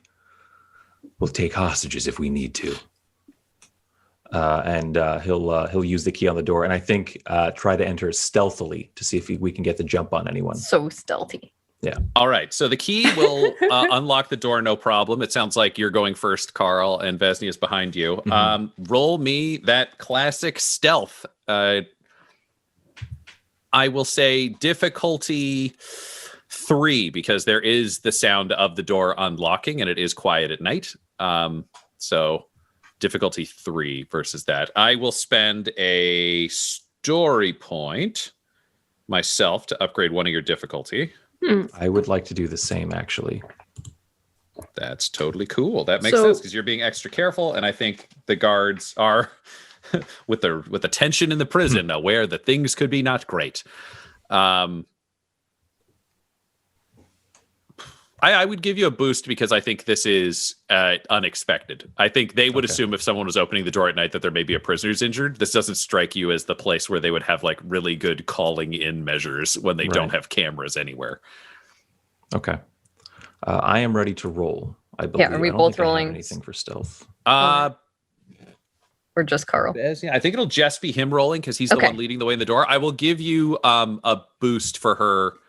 I'm helping you be moving. stealthy. Essentially, Excellent. even if she can't help you be stealthy, it means you're both ready to move really fucking fast. And I think And that's I'm more like what paying it is. attention to his movements, like ready to, yeah. You guys have stacked on a lot of doors before, so this is not new. I want you to know this dice pool is tight. So we will see how this goes. This is really, really up to chance. Oh man. We love a benevolent chaos god. 2 successes, 2 advantages. Yay. All right. Mechanically, I am going to give you both a boost on your next move once you get into the room. Okay. I also will acknowledge mechanically, you will both automatically be at the top of the initiative order as you go through the room. Okay. There are a number of injured people. The majority are unconscious. You get the feeling that if people are in here, it's not because they just had cuts and bruises. This is the like, if you're going to die and we might be able to save you with not much effort. So they're kind of like probably 8 cots total through the space. It's grimy. This is not a place you would actually want to be treated. That probably feels gross to even you guys because the grime isn't blood. Like if there's blood all over the place, that means mages are doing things and people can survive. If there's just like dirt and barf and other shit, you're not Nurgle followers. That's fucking dumb. I'd say 6 of the cots have unconscious people in them. The 7th clearly has Smoosh, who just looks up in panic, bleeding from his stump as Doc Tonks is trying to pull things out of him while he's yelling. You get the jump because Smoosh is yelling as things are being yanked out of his stump with that anesthetic. Around each corner of the room, there are 4 Imperial Guardsmen. They are distracted by the surgery, so you've got kind of an easy surprise round here, and they are well within range where you can get to them. So they're not kind of in a clump, but there's kind of like in each corner of the room is a guardsman in flak gear with helmets with lasguns, but they're watching Smoosh being like, fuck, why the fuck is this fucking shit? The doctor's like, I'll take the other leg, shut the fuck up, and... Okay. You guys get to strike. I had a question about powers. Sure. Is that like I know that I can't use my actual like voice power thing because that will alert. But if I make someone into a monster thing, would that also trace back to me, or would it be focused on that person? Like that person did it. It would give a warning that a warp energy was used somewhere in the prison. Like, Okay. it's not like, oh, they'd be able to ID you with it. It's just Right. the astropath would be like, oh, fuck, chaos, Right. and trigger whatever that means. So you Yeah. don't know whether that would mean full lockdown or whether it would mean astropath, arbitrator, preacher, and arcoflagellant go patrolling Right. to try to check things out. But Right. it's not no consequence. Right. Okay. So so maybe we should just stab first. I don't know. I will say the door clicks shut behind you and you had not heard the screaming outside the medical place. You feel like for their own convenience, it's probably soundproofed. So you don't have to worry about gunfire sounds in here Okay. bleeding out. Then I think I'll start by trying to basically sneak up on the first, the nearest guard, and I will basically try to stealth kill him, like hand over the mouth and just puncturing the neck with my shiv to drop him and get a gun. Nice. I think I'll give you the sneak up for free because you definitely got that managed. So this will be melee light, which I believe is a skill that you have. Yep. Brawn, you're up against difficulty 2. Because that's the default difficulty for stabbing someone. You will get a boost for the sneak up. And that's the one that you were giving to us, right? So Correct. one for me, Yes. one for Dell as well for whatever she chooses to do. And then I will give you a second boost because I think you do have a screaming Smoosh distracting this whole scenario. Okay. You do get 1 setback die because they are wearing flak armor and you haven't had a chance to do the equivalent of like aiming to get past the armor into the juicy guardsman inside. Are you doing the same thing, Vesnia, just to a different guardsman, or do you have a different plan? I think my plan was going to be like in case in case that the guard doesn't get killed instantly by this, she was going to be like slightly more squatted and be like stab the same guy lower down right after. So it's like, but if this kills the guy, then I guess I will grab the gun from this guy, but like staying in the same zone. Okay, this is fun. What I'm gonna say is Tyler will attack. If he dies, then you can roll a stealth roll to see if anyone else notices the guy died. Okay. If he doesn't die, you can roll to finish him, and then we'll roll a new initiative order and see how it plays out. So you get a surprise round. So, Carl, you're an Edagauer. Let's see what happens. Okay, I have my pool built here. So yeah, roll those dice. 5 successes, 1 advantage. Holy shit. Awesome. What's your base Our damage leader. there, Carl? Well, it's not super good. At least not compared to Atticus. I can't remember what regular people damaging is like. That power fist. That's 6 damage. We should have so sent you downstairs. 6 damage plus the 5 successes you just rolled, so it's 11 damage. Okay. Woo. So 11 damage. Yeah, you ice this motherfucker. So are you like a stab to the neck guy? Like, what's your strategy for stealth kill? Yes. Yeah, I would say hand over the mouth, and also use as a handhold to jerk the chin up and then up under the chin into the brainstem. Oh, nice. Yes, Yeah. This is ramming the knife home. All right, Yeah. so the body kind of glitches out. He doesn't get to make any sound because he's got the hand over the mouth. And Vesnia, you try to help catch him before either No sounds, they both yeah. fall onto a table or this gets spotted. So I Right. need a stealth agility roll from you. Okay. Um, I don't have anything in it, so it's just a straight agility. just a straight agility roll.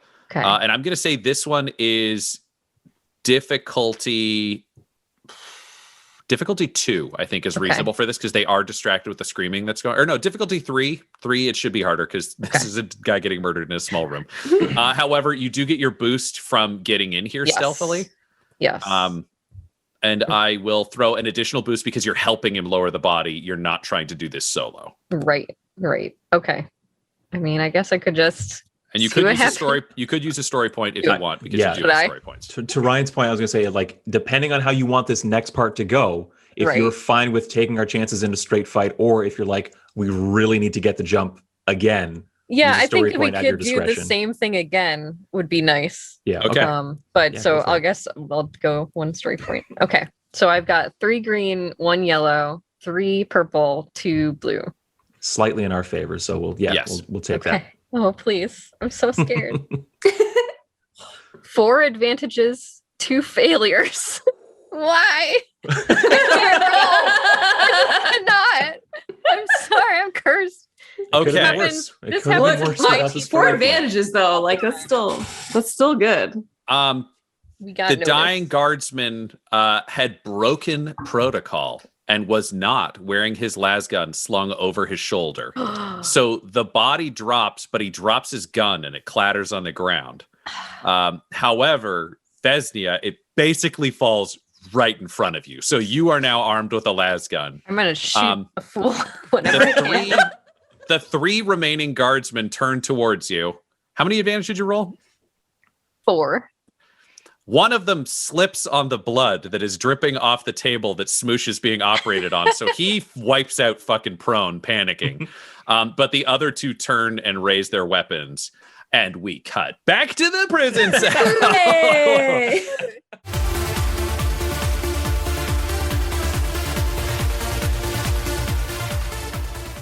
Morgath, you are engaged with our friggin' heavies. You've got one who's bleeding out with urethane stuck in his gut, and the other is currently wrestling with you. What do you do? So small cell. Yep.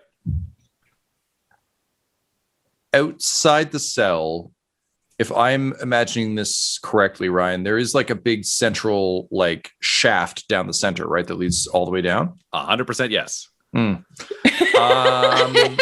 Yes. So he's on my back.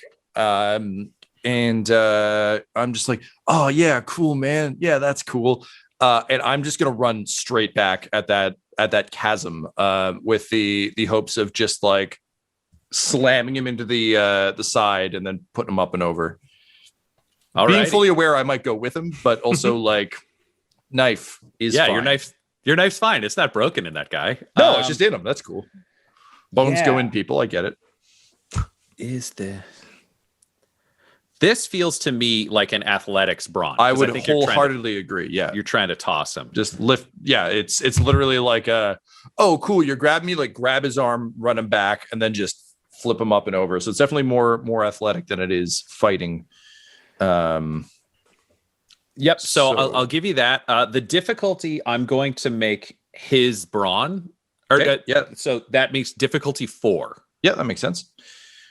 How are we doing on the story point front, right? You guys have one left. I'm going to beef him up one just Yep. because I think he would fight very like getting thrown off the center is not a new move in the prison with no, the, not at all. Not at all. no. That 15th You've floor got must be you've a got 2 mess. right now. Yeah. So if you want to use one, there are Yeah, I will use one. It's important. I don't think like prisons in the 41st millennium aren't that high up on like safety barriers. No, but to Ryan's point, I also feel like the amount of prisoners who have killed other prisoners by doing exactly this is very high. For sure. Yeah. Like there used to be 14 floors, but then they had to close one of them off because there's just a pile of skeletons. They just built a floor on top too of damn high. Yeah, handrails going bodies. around this chasm are put in place, but they're also like serrated handrails, so you get like a little bit of everything. yeah, they got little skulls and blades. 40K baby. Cool. So yeah, Ryan, I'm going to spend one to jack my stats up as well. I don't have anything else that gives me bonuses here, so that's totally fine.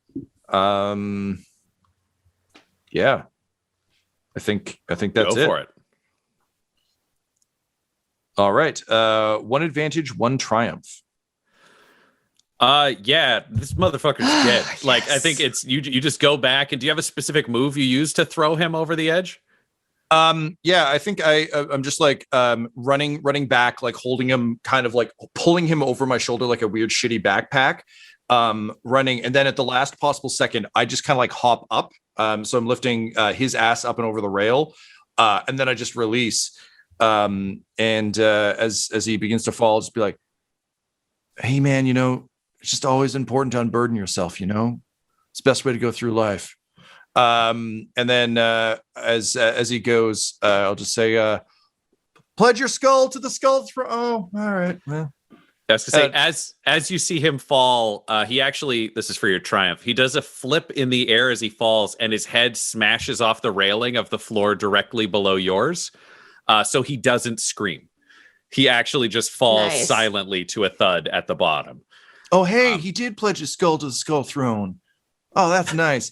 And then I'll just like immediately, as soon as he's over the shoulder, it's just straight back. Like, and I was gonna say, and you are being charged by an incredibly bloody guy with your. Oh, hey man, there you are. Good to see you. So he's gonna take a swing at you with your own bone knife. What a dickhead. I'm gonna use a story point because I feel like he's coming out angry. Also, nearly dead. You have a defensive 1, correct? I do. No, the knife gives me the defensive 1. So given that the knife is in him, I do not have a defense. You do not have a defense. All right. Let's see what he can do. Ooh. All right. He manages to stab you with your own athame. I think because you thought you should not be injured by this thing that wouldn't break, more so than because he's that much better than you. It's just a bleeding bull rush.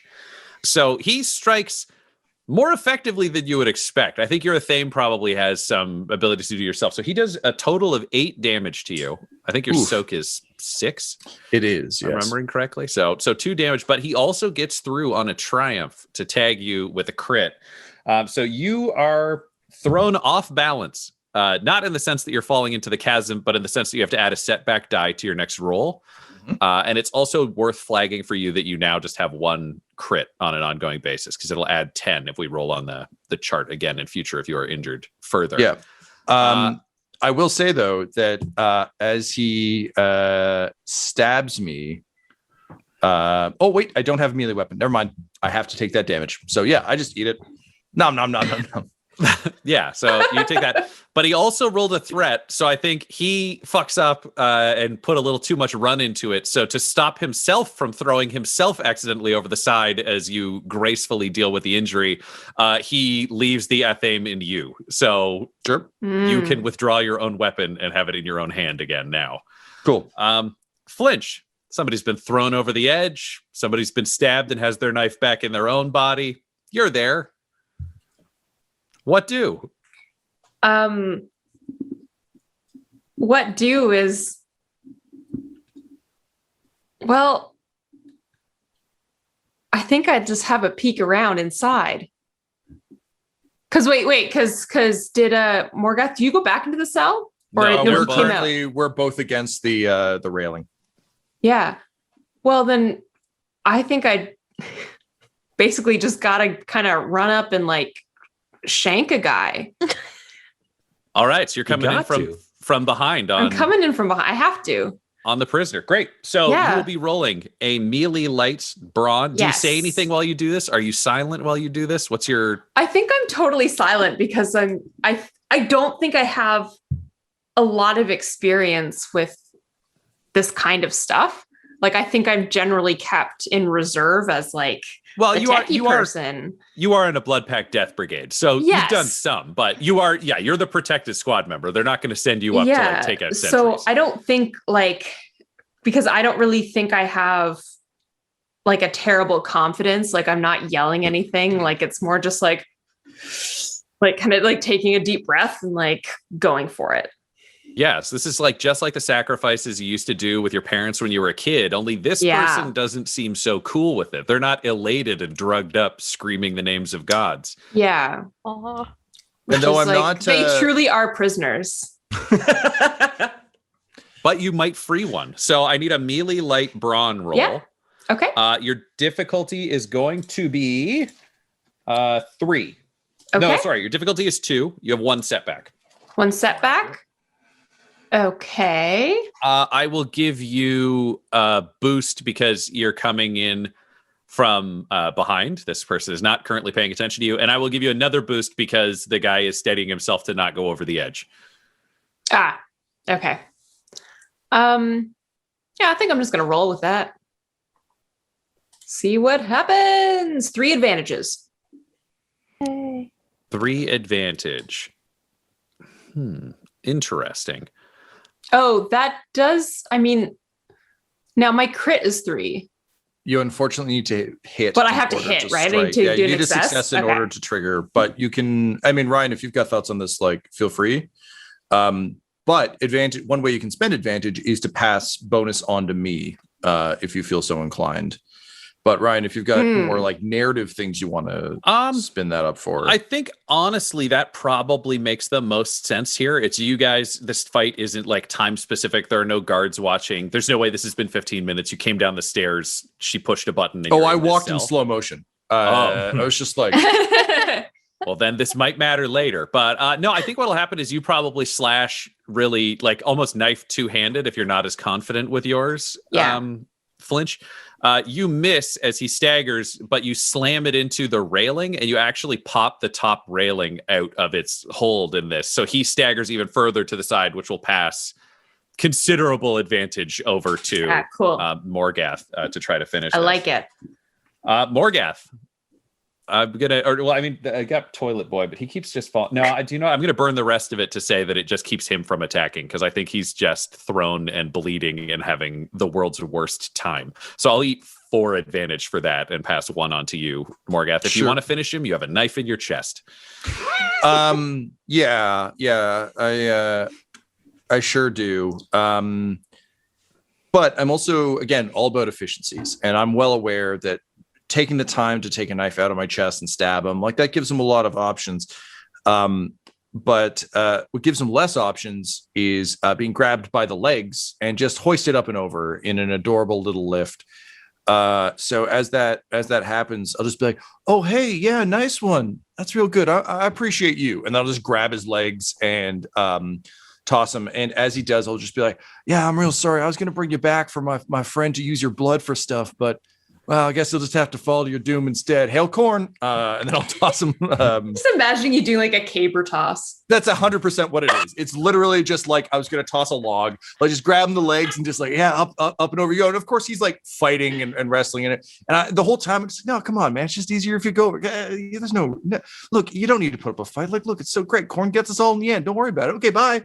Nice. So that'll be athletics brawn. Yep. I'm going to make it difficulty 2. I'm going to make the difficulty half of his brawn because he's pretty freaking injured. Mm-hmm. And I will give you a boost for the fact that he is currently stumbling over the edge anyways. Do you know what? I'll give you 2 because you're really leaning into what's already working. Thank you. Yeah, I'll take that. I'm not going to spend any story on this because I think Morgath is pretty confident. Yeah, I honestly, it's not even like a narratively we need this to happen, but mentally he's just like, yeah, this is fine.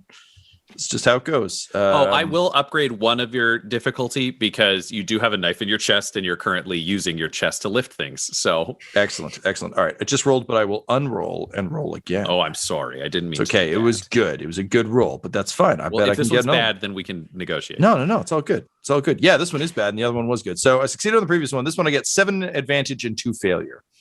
So let's go with this one because that's a fucking fascinating spread. That is interesting. You lift him up. You take 1 point of damage that can't be soaked just from knife in chest. Mm-hmm. But he just starts going, I surrender. And he's just holding himself there, but he's clearly not going to fight you anymore. He just doesn't want to get thrown over the edge. Mm-hmm. Mm-hmm. Cool. I like that. I imagine it's flinch, but I know what my next step here is. I think this probably comes out of the combat order here. So he just keeps screaming, I surrender. And we've reached the narrative portion of this engagement, which is he's there. He's not going to fight you anymore. If you want to kill him, you sort of can because he's like basically kneeling, begging. But is there anything else you want to do? Yeah, I'll say, cool, man. Welcome to the Blood Pact. And I'll flip him up and off the balcony. But I surrendered. Laura, can you roll me that D6? Sure. 2. All right. At that point, you hear the elevator start rumbling because people shouldn't be screaming and falling down the distance. But you guys do have time before it starts coming down to be able to book it back up the stairs. Cool. Well, then I think we should make it to the stairs and just like throw the servitor into like the onto the floor. Great. So you flip on the servitor, it rolls out into the floor, and instead of going into the distance or doing the thing most useful, it turns directly to its left and just flames to death. The first 3 prisoners that you hear screaming, and then it just turns and rolls forward to the next one. Turns around like, no, man, you got to do this. This ain't, and they just get burned too. And everybody starts panicking and screaming. And I would say some alarms start going off on this floor, but you guys can book it up the stairs. As I slowly close the door, I'll just turn to Flinch and be like, hey, I'm starting to rethink the whole prison industrial complex. Like, this doesn't seem like a good thing. Maybe we should, we can talk about this later, but I'd love to hear your thoughts. Like, yeah, I love the way your brain works. And like, we're both just like running up the stairs and screams behind us. And I'm just kind of like, what, flame them all? Is that what we're saying? Flame? You want to flame them all? Well, I mean, those your thoughts? Yeah, that'd probably be preferable, Like, it just seems like, cooping everyone up to get flamed later is real mean. Maybe we should just flame them all. But, I think there's some greater societal things at work. But, I'm not really sure because I come from a backwater and, like, it's just stairs and stairs of just this inane bullshit conversation as people scream and die. Yeah, I think I've literally got, like, one hand, like, on whatever rail there is and just, like, holding out the cylinder in the other hand. Yeah, and as you look over to the corner where your cell is, you see that it's still empty, and you look around the floor up top, and you just see a splash of blood spray across the inside of the door to the medical room in the distance. And we cut to the medical room. The blood hasn't sprayed yet, but blood things are going to happen. There will be blood. Can you both roll me a vigilance willpower at no difficulty? I just need to know how many successes you get.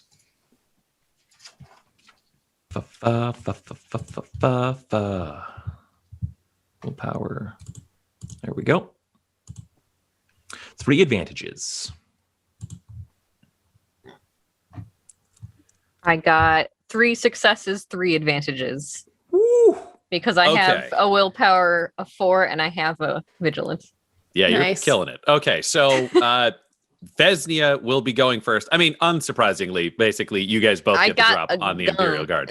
But Vesnia gets the biggest drop on the Imperial Guard, so much so that as the guy falls down, you will receive a boost just because your roll was so good. All right. You have a las gun. You have 2 targets that are standing and 1 that has collapsed. What do you do? One of the standing ones will get las fire to the face. Great. You also get to have an incidental. So do you want to aim before you do that? Or do you want to try to take cover behind one of the tables before you fire? I think aim. Nice. All right. So you will get 2 boosts for this attack. I would argue my cover is Carl. Perfect. So you just use Carl in that very Mad I'm already Max here. kind of way. Yeah. Nice. Yeah. So you will be doing what is it? Yeah, ranged light, which is agility. You will receive 2 boosts. One from just moving so damn fast and the gun basically falling into your hands, and the other from using Carl as a platform from which to fire. So is that 3 boost altogether? Because you told me 1 carries over from mine. Okay. Oh, 1 carries over from even earlier, doesn't it? No, just 2. Two seems reasonable. But then I also get 1 because these are Imperial guards, right? That is true. You do hate them. I hate Imperial Ooh. so much. There's your third That's one. handy. Also, FYI, I have to roll to disengage with them or surrender or run away because I fucking hate them. Oh, I see. Okay. You get 1 setback because they are wearing flak armor. Okay. And your base difficulty for this is 2 because you're at short range. Okay. And then I have to look at this. It's ranged light. And I am going to upgrade one of the difficulty die to a red because I feel like they are moving quick because they know they might be fucked. Oh God, a prisoner covered in blood has a gun. Yeah, that's a fact. What are our story points? Story points right now. You have 2. I have 3. 2. I think I'll wait because it's 2 green, 2 yellow, 1 purple, 1 red, 3 blue, 1 black. Yeah. I mean, smoke them if you got them, my friend. I gotta We try. got nothing to save them for. So if you want to burn a story point, go nuts. I only didn't because I think my guy's an idiot. Well, I just want think there you're to be good. enough for Carl, and I have He can only Okay. spend 1. So, It's true. But all right, Burn- I burn think it. we'll try with this and see what happens. all right, I believe in you. I'm so scared. 2 successes, 1 advantage. Hey! Cool. You succeed. You succeed, yes. Twice. I'm just confirming a last gun stat. I was gonna say I don't have any of that info. Lad's gun. All right, I will give it to you now. Surprise, surprise. You might all want to write this down as Yes. people who are taking over a room with 4 las guns in it. Yeah. So a las gun is apparently, yeah, bullshit. A las gun is ranged heavy. Fuck off. Yeah. It's ranged what? light. I refuse this ruling. Base damage is 7. The crit is 4. The range is long. And that's really all we're gonna need. Okay. How many hard points, though? Well, if we were to What's upgrade its it, into- encumbrance? I'm not giving you any of these answers. So fuck you guys. Fuck you guys. I don't care. I don't know thanks. what actually is a ranged light weapon in this world. It's very funny. I think Anyway. they Glare? Glowering? argued that ranged light is pistols and ranged heavy is rifles, but I can't remember, and I don't care. It feels weird to me. A las gun is as light as guns get in the world. Yeah. Your skill is in ranged light, right? Yes. Yeah, then that's the one we're using. Yeah. So you rolled how many successes? 2 successes, 1 advantage. All right. So you do a grand total of 9 damage to a guardsman, which basically, what does that do? Okay, so he staggers back and basically collapses to the floor, gut shot, but he's not completely dead yet. Okay. Was 9 damage? Oh shit! No, I lied. He collapses backwards, and you did exactly the amount required to kill him. So he staggers back, Thank you, dies. Camps. And you get that moment where the guy shoots a couple of last bolts into the floor, and then his gun stutters up as he falls back and craps out. So Yeah. he's dead now. There are 2 guardsmen left, one of whom has fallen down. And Carl, you actually have the drop on them. So Yeah, I'm running for the guy that's still up with the gun.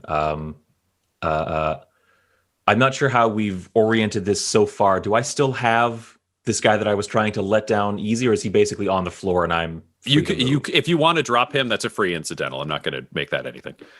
Since this other guy has a gun and he's up, I wouldn't mind just a human shield to just throw at him, and then I follow up with my own melee attack. Okay, cool. Be like, Yeah, let's throw this guy's corpse forward. let's do an athletics brawn to try to corpse toss while you're running. Difficulty, I'm going to say 3, because this doesn't feel like an easy thing to throw a corpse at, but Okay. it's not the worst. I don't have anything else to add, I think, from my end. Yeah, I think I'm good to go. Or do you know what? I will up a difficulty if you haven't rolled yet. I haven't. Go ahead. Yeah. Story point? I'll spend a story point to up a difficulty on that one. Okay. All right. No, and that does the trick. The red die had 2 failures on it, and my total is 2 advantage, 2 failures. Expertly All right. played, sir. So you attempt to throw a corpse, but instead stumble and essentially fall short.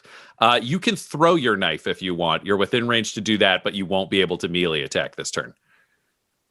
Ooh. And a bargain a devil would make. Yeah. Can I request an alternate option? Oh, Or of is that course. basically all I've got going on? No. What else are you thinking?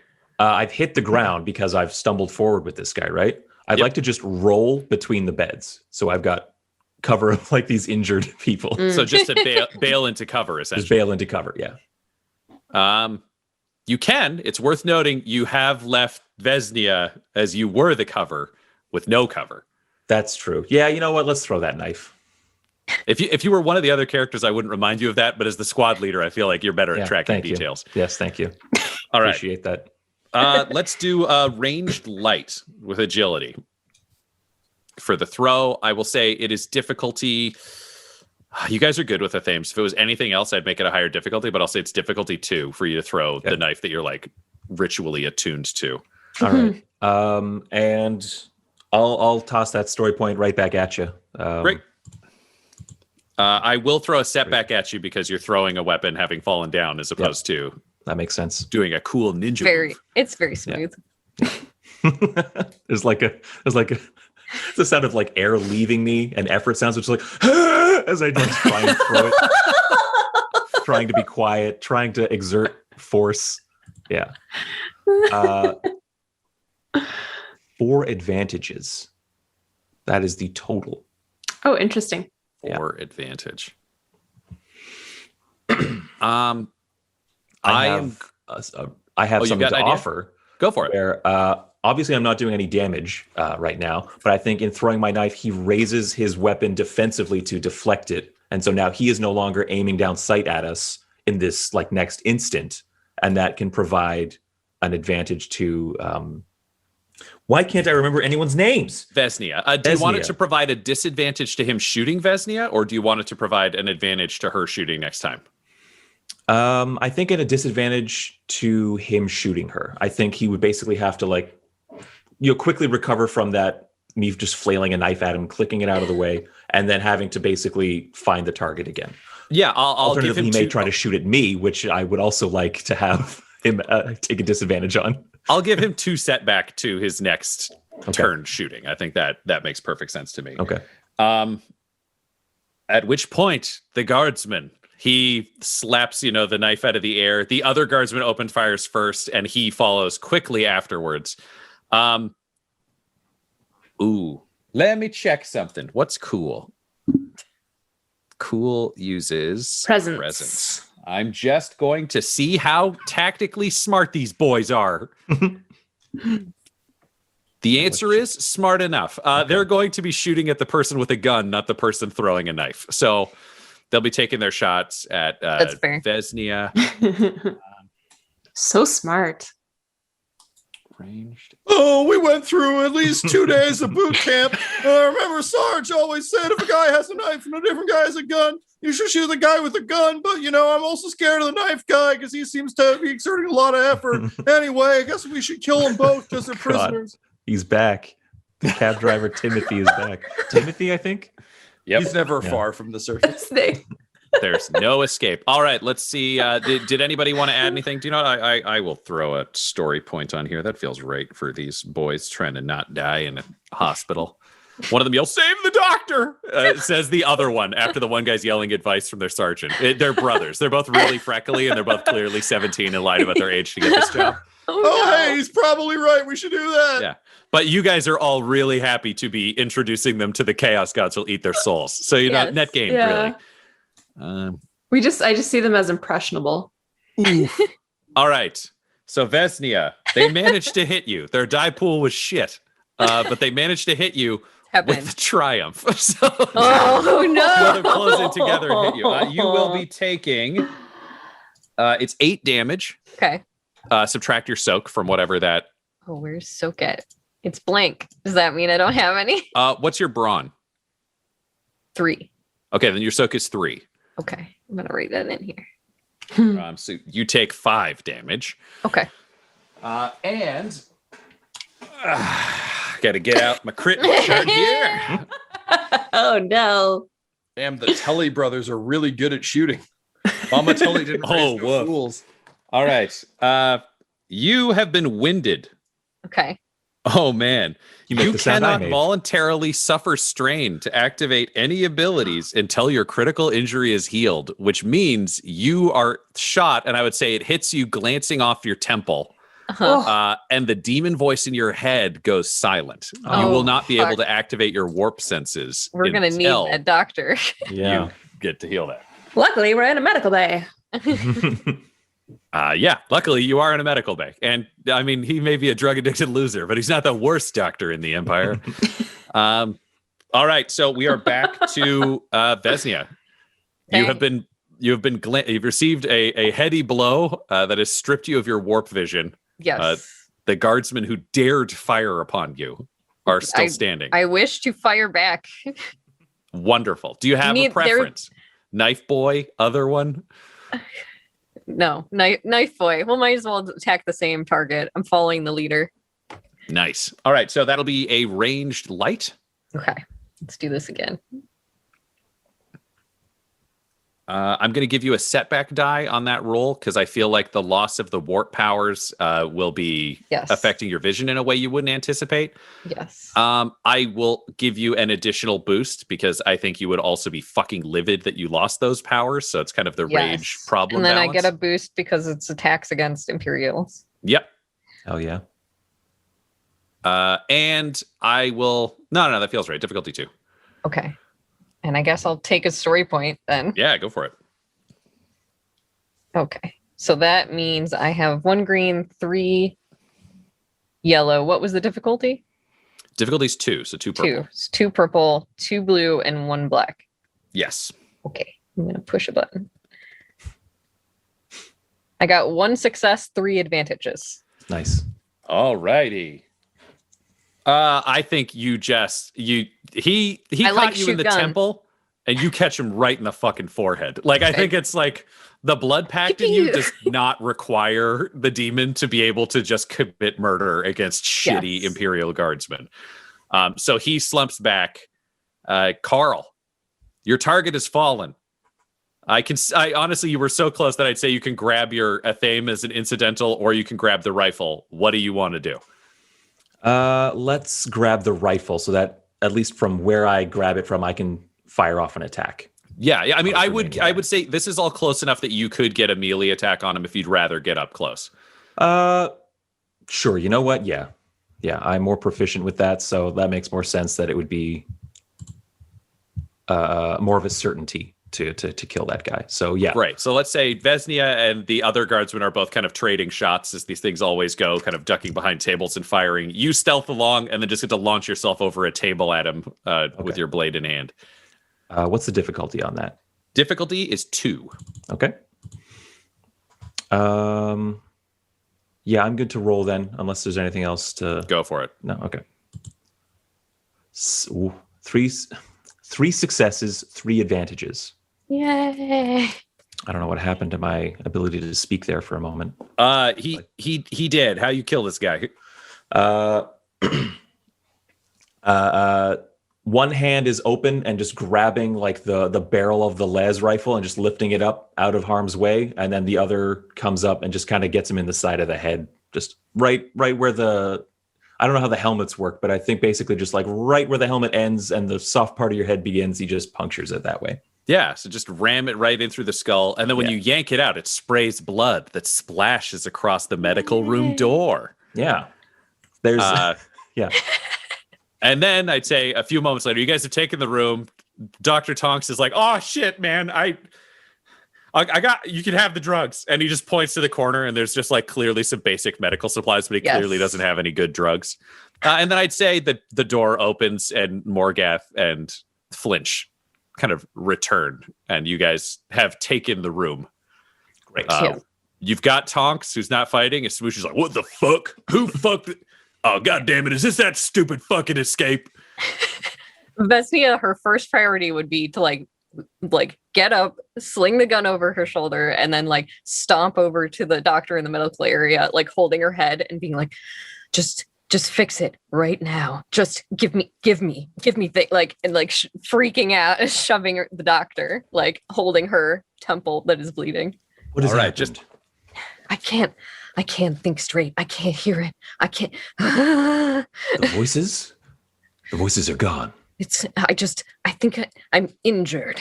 It's And- fine. I just need. So he just levels his las rifle at the doctor, like, fix her now.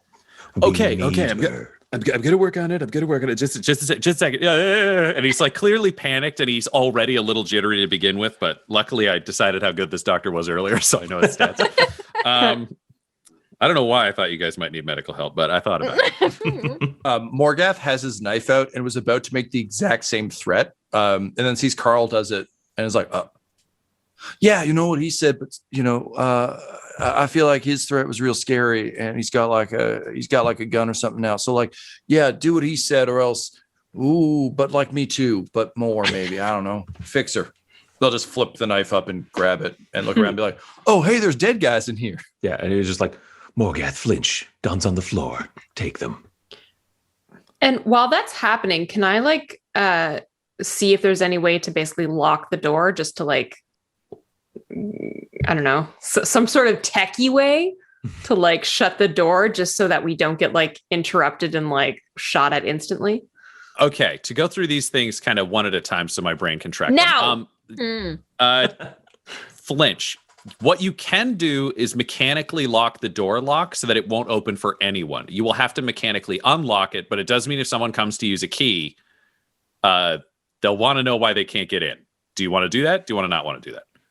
Honestly, it's not a bad idea because if they walk in, I mean, the thing is like, if they didn't have to use a key, they'd open it and immediately be like, hey, you don't belong here. So I think, we'll lock it. All right, let's roll me a tech use. I will say difficulty 2. Tech use. Okay. There's also the question for you of, do you feel that you're fully revealed at this point? And if you are, do you want to use your mechadendrite? Because when you take that out, it does give you bonuses to tech stuff. You are all covered in blood, collecting guns with your knives out. Yeah, I think the jig is up. So unless anyone disagrees. Oh no, we're like We're I think going I'm just hard already. Yeah. and it's like I'm bringing out the arm. Yeah, bringing out the arm. Yep. Okay. Oh yes. I think just in a welter of explosion of blood, just skin rips and stretches and the shirt kind of tears in the back, and then just a Lovecraftian David Cronenbergian arm kind of tears forth from your body and now can help you do things. Let out a very warlike yelp of terror and stumble away. Just be, Corden, damn it, did anybody else know she had that shit? What the fuck? Yes, I think we all Thought did. everyone knew. No. Oh, No? damn, man. No, it's No? really cool. It really suits you. I just didn't know, but hey, I appreciate you. Holy shit. Wow. All right. I'm gonna borrow some of that blood. I think I give a thumbs up with the hand. Oh, hey, that's nice. That's a nice little fella. All right. And then I'll just go roll around in the blood as you continue to do important things. Lynch, you look glorious. All right. Am I good to roll? Oh, Yeah, thanks, go man. for it. But you'll get to add additional boost for. Yeah, I get to your- add 2 yep. boosts. So Yep, go for it. okay, 2 successes, 4 advantages. You lock it down and you don't trigger any alarm doing it. So no one will know that it's malfunctioned anywhere if there's any tech Awesome. priest kind of monitoring the system. Then we cut over to the medical care, where it's a weird world, but I think Tonks is so fucking terrified that I'm going to use a story point to boost his role because I do represent the NPCs. Don't fuck it up. Because it is clear with the terrifying Dark Mechanicus thing that it's like, oh, fuck, these are not even guardsmen. Like, this is just the spookiest room in the fucking world. All right. You have that much damage. All right. You receive. He rolled 3 advantage. And this is all a little bit Calvin Ball in the healing world anyway. So I'm going to say you get no wounds recovered. Okay. But he patches you enough that your warp sight returns. Okay. So and she like visibly starts calming and then has that like blank exterior back a little like, yes, everything's fine. Yeah, so the spooky monster is back inside you. You can feel the demon kind of like coil around you almost possessively. Like it's not a direct feeling, but you can just feel it kind of in your heart kind of thing. So it's back and it was like, you're not supposed to let them shoot you. She's like, I know. We'll get through this. Yes, for now and forever. And the rest of you can loot your las guns. I will also say you can claim flak jackets and if you want the helmets. What that will mean is you all gain 1 defense in melee and ranged. Cool. And I think it also affects your soak. I'm just confirming how much.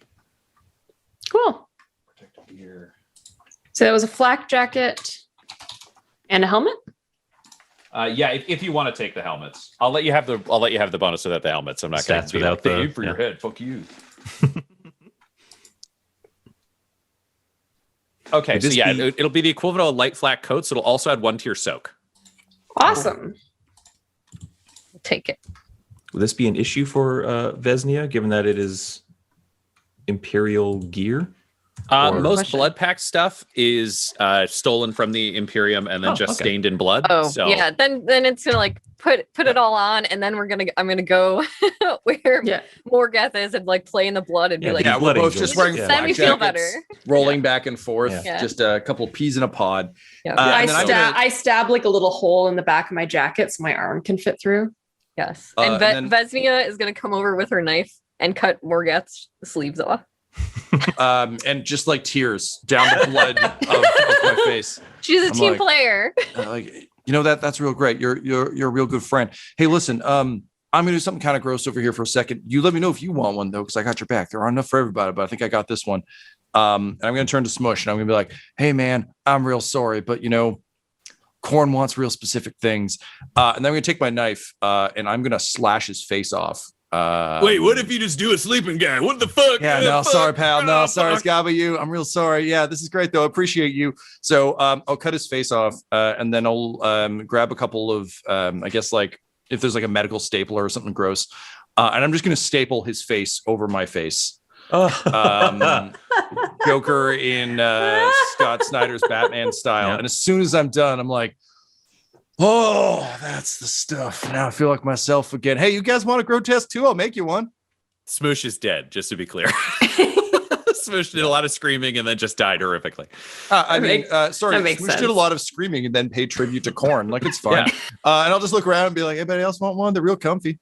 And then I'll just like 6 more unconscious pull up the corners into a smile. Well, Vesnia is going to look for whichever like unconscious person looks the most beat up or bad, and will pick that one to take with them to be the fear person in case they need to unleash hell. Yeah. Okay. I mean, I can point this out to you, and I think it's worth pointing out with your experience. You do have an awakened, terrified doctor. Oh, yeah, that's a good point. We take the doctor. That's fine. Yeah. So at this point in the room, you've got the doctor. You all have guns now. You could take knives off of the guardsmen, but frankly, your knives are better. You've got the las guns. You got the reloads. All of the knives. He has all of the rest of the knives. Thank you. The question now is what to do next. The purge has begun. You know that there are forces responding to a few floors down, but at the same time, they take out a servitor, that's over. There's going to be an exploration to figure out what happened, but that's not going to keep things going. You fired things up. You've taken the medical facility. So with a few minutes, you can create a blood wolf and send it wherever you want. You're also armed and together. Right. So the question now is, what do you do next? Are there sedatives in here? Yes. So that seems like the easier way to take down angrier, nastier people, including people that can kill us with their mind, sedating them. I'm assuming they're in some sort of like rapid delivery, like stim gun, so you can just like dose someone. I think you could definitely put them into one. Yes, I will say from what you know of astropaths, they're really frail. They're not like super strong fighters. They are the equivalent of like fragile elderly people, no matter their age. I think I'll definitely take what I would like to dub 2 Wolverine fists worth of syringes, and basically those will just be my like, if there's the opportunity to leap at someone, snicked. Then just empty. You just like push air into them and just. No, I'm gonna take sedative because I think honestly, Morgath is so scared of like the idea of astropathy because again, like as we've established, he's good at fighting people, but the minute anything beyond that comes in, he's like, this is unfair. So anything that could level the playing field, he's all in on. So I think he wouldn't want to cheat necessarily, but he would definitely want the knockout juice. Also, depending on what else we fight, it does seem that like dosing stuff would help. So full of sedative, just like 2, 6 syringes of sedative if I can steal that. Yep. That'll just kind of have for like grasping and stabbing badly. Okay. And Carl will say, Flinch, that key we were supplied with to get us out of our cell, is it applied to our cell alone or every cell on this floor? I would imagine guards want one key to access every cell here. Can we free some of our fellow prisoners? It's a skeleton key, right? Yeah, it'll open the doors on this floor. Like, okay. You get the feeling, I mean, Flinch, from your knowledge of technology, they'd probably track at the end of the shift what had been used to open what cell door, so to like stop guards from selling drugs or whatever. But like, you'll get this done within a shift. You're not fucking worried about returning these. Yeah. I'll turn to Flinch as I'm filling these syringes and just be like, oh, hey, Flinch, this is good information for all of us. Flinch is real good with like those TikTok guys, right? Well, she totally figured out how to make one of them just burn everyone on the floor downstairs. Hey, I'm kind of thinking like, wouldn't it be fun if we did that up here? Also, if we got this really bad key, what a stupid key. Like, maybe we put that around one of your hell wolves, just set them loose, open all the doors and like burn. Oh no, we're all dying. That kind of thing. Vesnia, is that something you can do? Manipulate one of your creatures to carry out that intricate a task? This is a good DM question. Yeah, you could send it on a route. Like if you just wanted it to run a circle around all the exterior cell doors, it could do that, but you need to give it an end goal where it gets to eat or it's not going to take the fucking deal. Right. She's like, it's possible, but I will need to reward it with a pact. Something on its end that'll be victorious. All right, let's start it at one end of the... Sorry, guys. What's the name of the bodyguard? What's the bodyguard's thing? His name? If you want to send it after the astropath, the Arco-flagellant, or the you're talking about the arbitrator? The arbitrator. I mean, you could straight up send the Blood Wolf just to kind of give you some options of targets that you're aware of. Like if you sent it into the chapel, it'll just go to war there. It'll probably burn out, but it could take them with it. Yeah. You could send it into the security room. This thing can batter down doors. You don't need to worry about that. Or if you wanted to send the Blood Wolf somewhere upstairs, it could literally fly like through the space and attack something higher up if you don't want it to be right next to you. Yeah. So the only issue being that, as soon as I use any warp powers, everything will know it's happening, because otherwise you're supposed to kill the astropath first. Right. Because then none of the other things will happen or be alerted. But we don't know what will be alerted, if it's just going to be a couple guys or if the whole place will go in lockdown, which will be hard to get upstairs. So Carl, can you roll me straight cunning? Give me a difficulty or cunning, and do you have streetwise? Have a look. Streetwise, I have 1 rank in streetwise. Yeah, can you give me a cunning and streetwise difficulty 2? Yep. Or difficulty 1. Difficulty 1. You'd know most of this shit. 4 advantages, 1 failure. I have an inkling, but I think nothing concrete. You have an inkling that there are very valuable places you could send a Blood Wolf upstairs. Mm-hmm. but you don't know I think what I'll say is you don't know their location. Okay. You know that like, oh, there are a lot of guards, so there's got to be a barracks somewhere. And you've seen them in heavier equipment, so there's probably a place the heavy equipment is, but you don't know where those are, and you don't currently know how to get the coordinates to try to blow those open. Because as always with the warp, there's like, once you blow the fact that you have warp powers, that's a reveal. But if you stage a full prison riot immediately after or during, who fucking cares? The astropath will not be able to like. Yeah. Yeah. That's why I'm Veznia thinking, balances get your these team doors against open. an astropath. Yeah. The reason you wanted the astropath originally was to try to get to the big scary prisoner, just to throw some conversational continuity in there. Yes, yeah, and I think that's still a valid.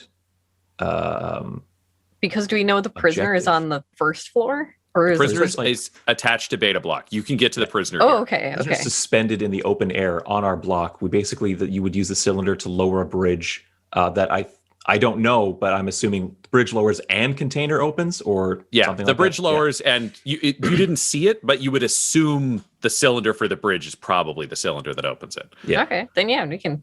I was thinking we had to get to the first floor to get to the prisoner. Mm. So my brain was in a different zone.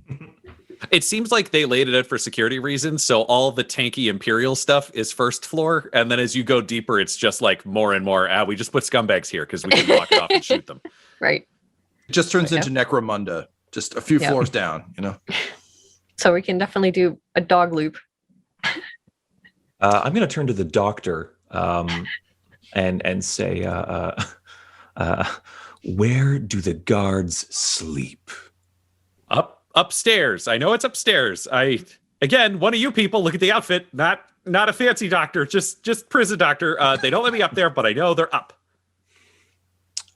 I want you to think very, very carefully. I'm gonna like clean my knife off on his cheek. I'm just gonna wipe it down. Be like, you've administered a lot of healing here, and you've done very fine work. And people talk, and I want you to think very, very hard about what you might have picked up.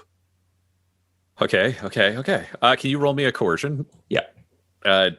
Difficulty. I mean, 1. This guy's fucking terrified, and you're really scary. Oh, coercion's on the other side here. There we go. Can I add a boost for standing behind him holding one severed eyebrow up? Yes, Because 100% I'm yes. very clearly excited about cutting this man. We also have 5 story points. Are they all back to us? Holy shit. I don't. Do you have 5? That's what I've got. Only 4? I don't know. It doesn't matter. My willpower is. I thought you had 3 and I had 2. My willpower is 2 and my coercion is 2, so I've got max yellow anyway. So we'll save it for when someone is trying to decapitate us or something. It'll Right. probably be me. I'm sorry. 2 Can't help it. successes. Sorry, how many? What? 2 successes. 2 successes. Okay. I don't. Okay, they don't let me in any of the rooms, but one time I got brought up to solitary because they needed me to heal somebody who was in one of the cells. Okay, so there's the other 3 doors. On the south side, I don't know. There's just 2 smaller doors. I don't know what's in there. They didn't have any guards that I could see, but they were hard doors on the west. And you just see him like trying to point at things because he's clearly as bad at northeast, southwest as I am. He's like, yeah, there's 3 gun servitors and there was a guy with like a pistol. Like he was one of the sergeants, and I don't know what's in there, but it was clearly the most heavily defended. And then on the other side, there was one of those big cogs. It looked like spooky arm. He just keeps saying spooky arm, pointing at her clearly Mechanicus influenced armed.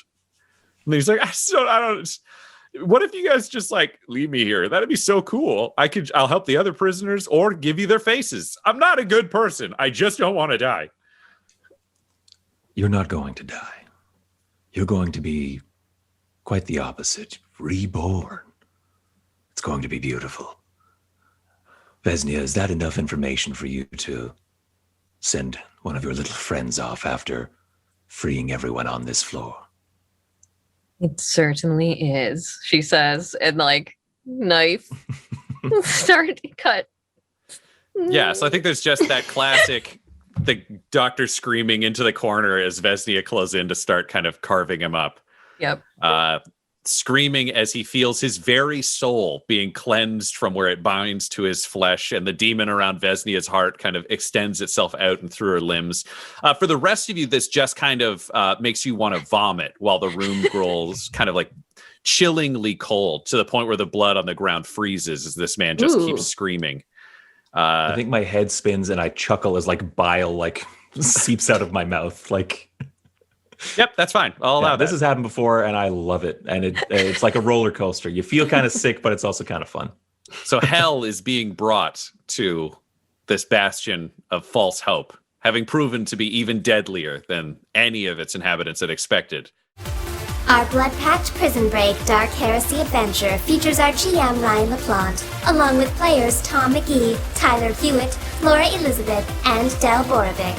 This episode was edited and mixed by Laura Hamstra, and the One Shots logo was created by Decapitated Markers at Decapitated Marker, that's MRKR on Twitter. This show's theme music is Gothic Trip with Thunderhorse by Damiano Baldoni, and our ads use the tracks No Control and Chiefs by Jazzar, JAHZZAR, all available at freemusicarchive.org. When it comes to Dum Dums and Dice, you can visit our website at dumdumdice.com, our Twitter and Instagram at dumdumdice, or on Facebook at facebook.com/dumdumdice. But most importantly, we've got merchandise at redbubble.com/people/dumdumdice. Or you could join our Patreon at patreon.com/dumdumdice. I'm DJ One Shot 2.0. Thank you for listening, and don't forget to smash that subscribe button and show your love to One Shots. Wow. Dum Dums and Dice has to give a special thank you to the supreme beings of our Patreon at this time: Christian Menicola, Long, the Half-Blind Prophet, James Cuellar, Charles Grams, Christopher Little, Sue One, George Dolby, One True Artistry, Orion Birchfield, Lord of Bradovic, Noel Lewis, Scott Garland, Anthony Griffin, Chet Awesome Laser, Jordan Neesmith, Benjamin V, Gavin and Abby McDonald, Taryn Hefner, Cade Peters, Richard Cranium, Christian Mendez, Anna Zed, Eric Williams, Logan, Fire Unfriendly, Great Dane, Acrix, Cameron Ezel, and Jill and Noel LaPlante. If you want your name to be added to this list, you can join our Patreon too at patreon.com/dumdumdice. Thanks to them, and a little bit of thanks to you.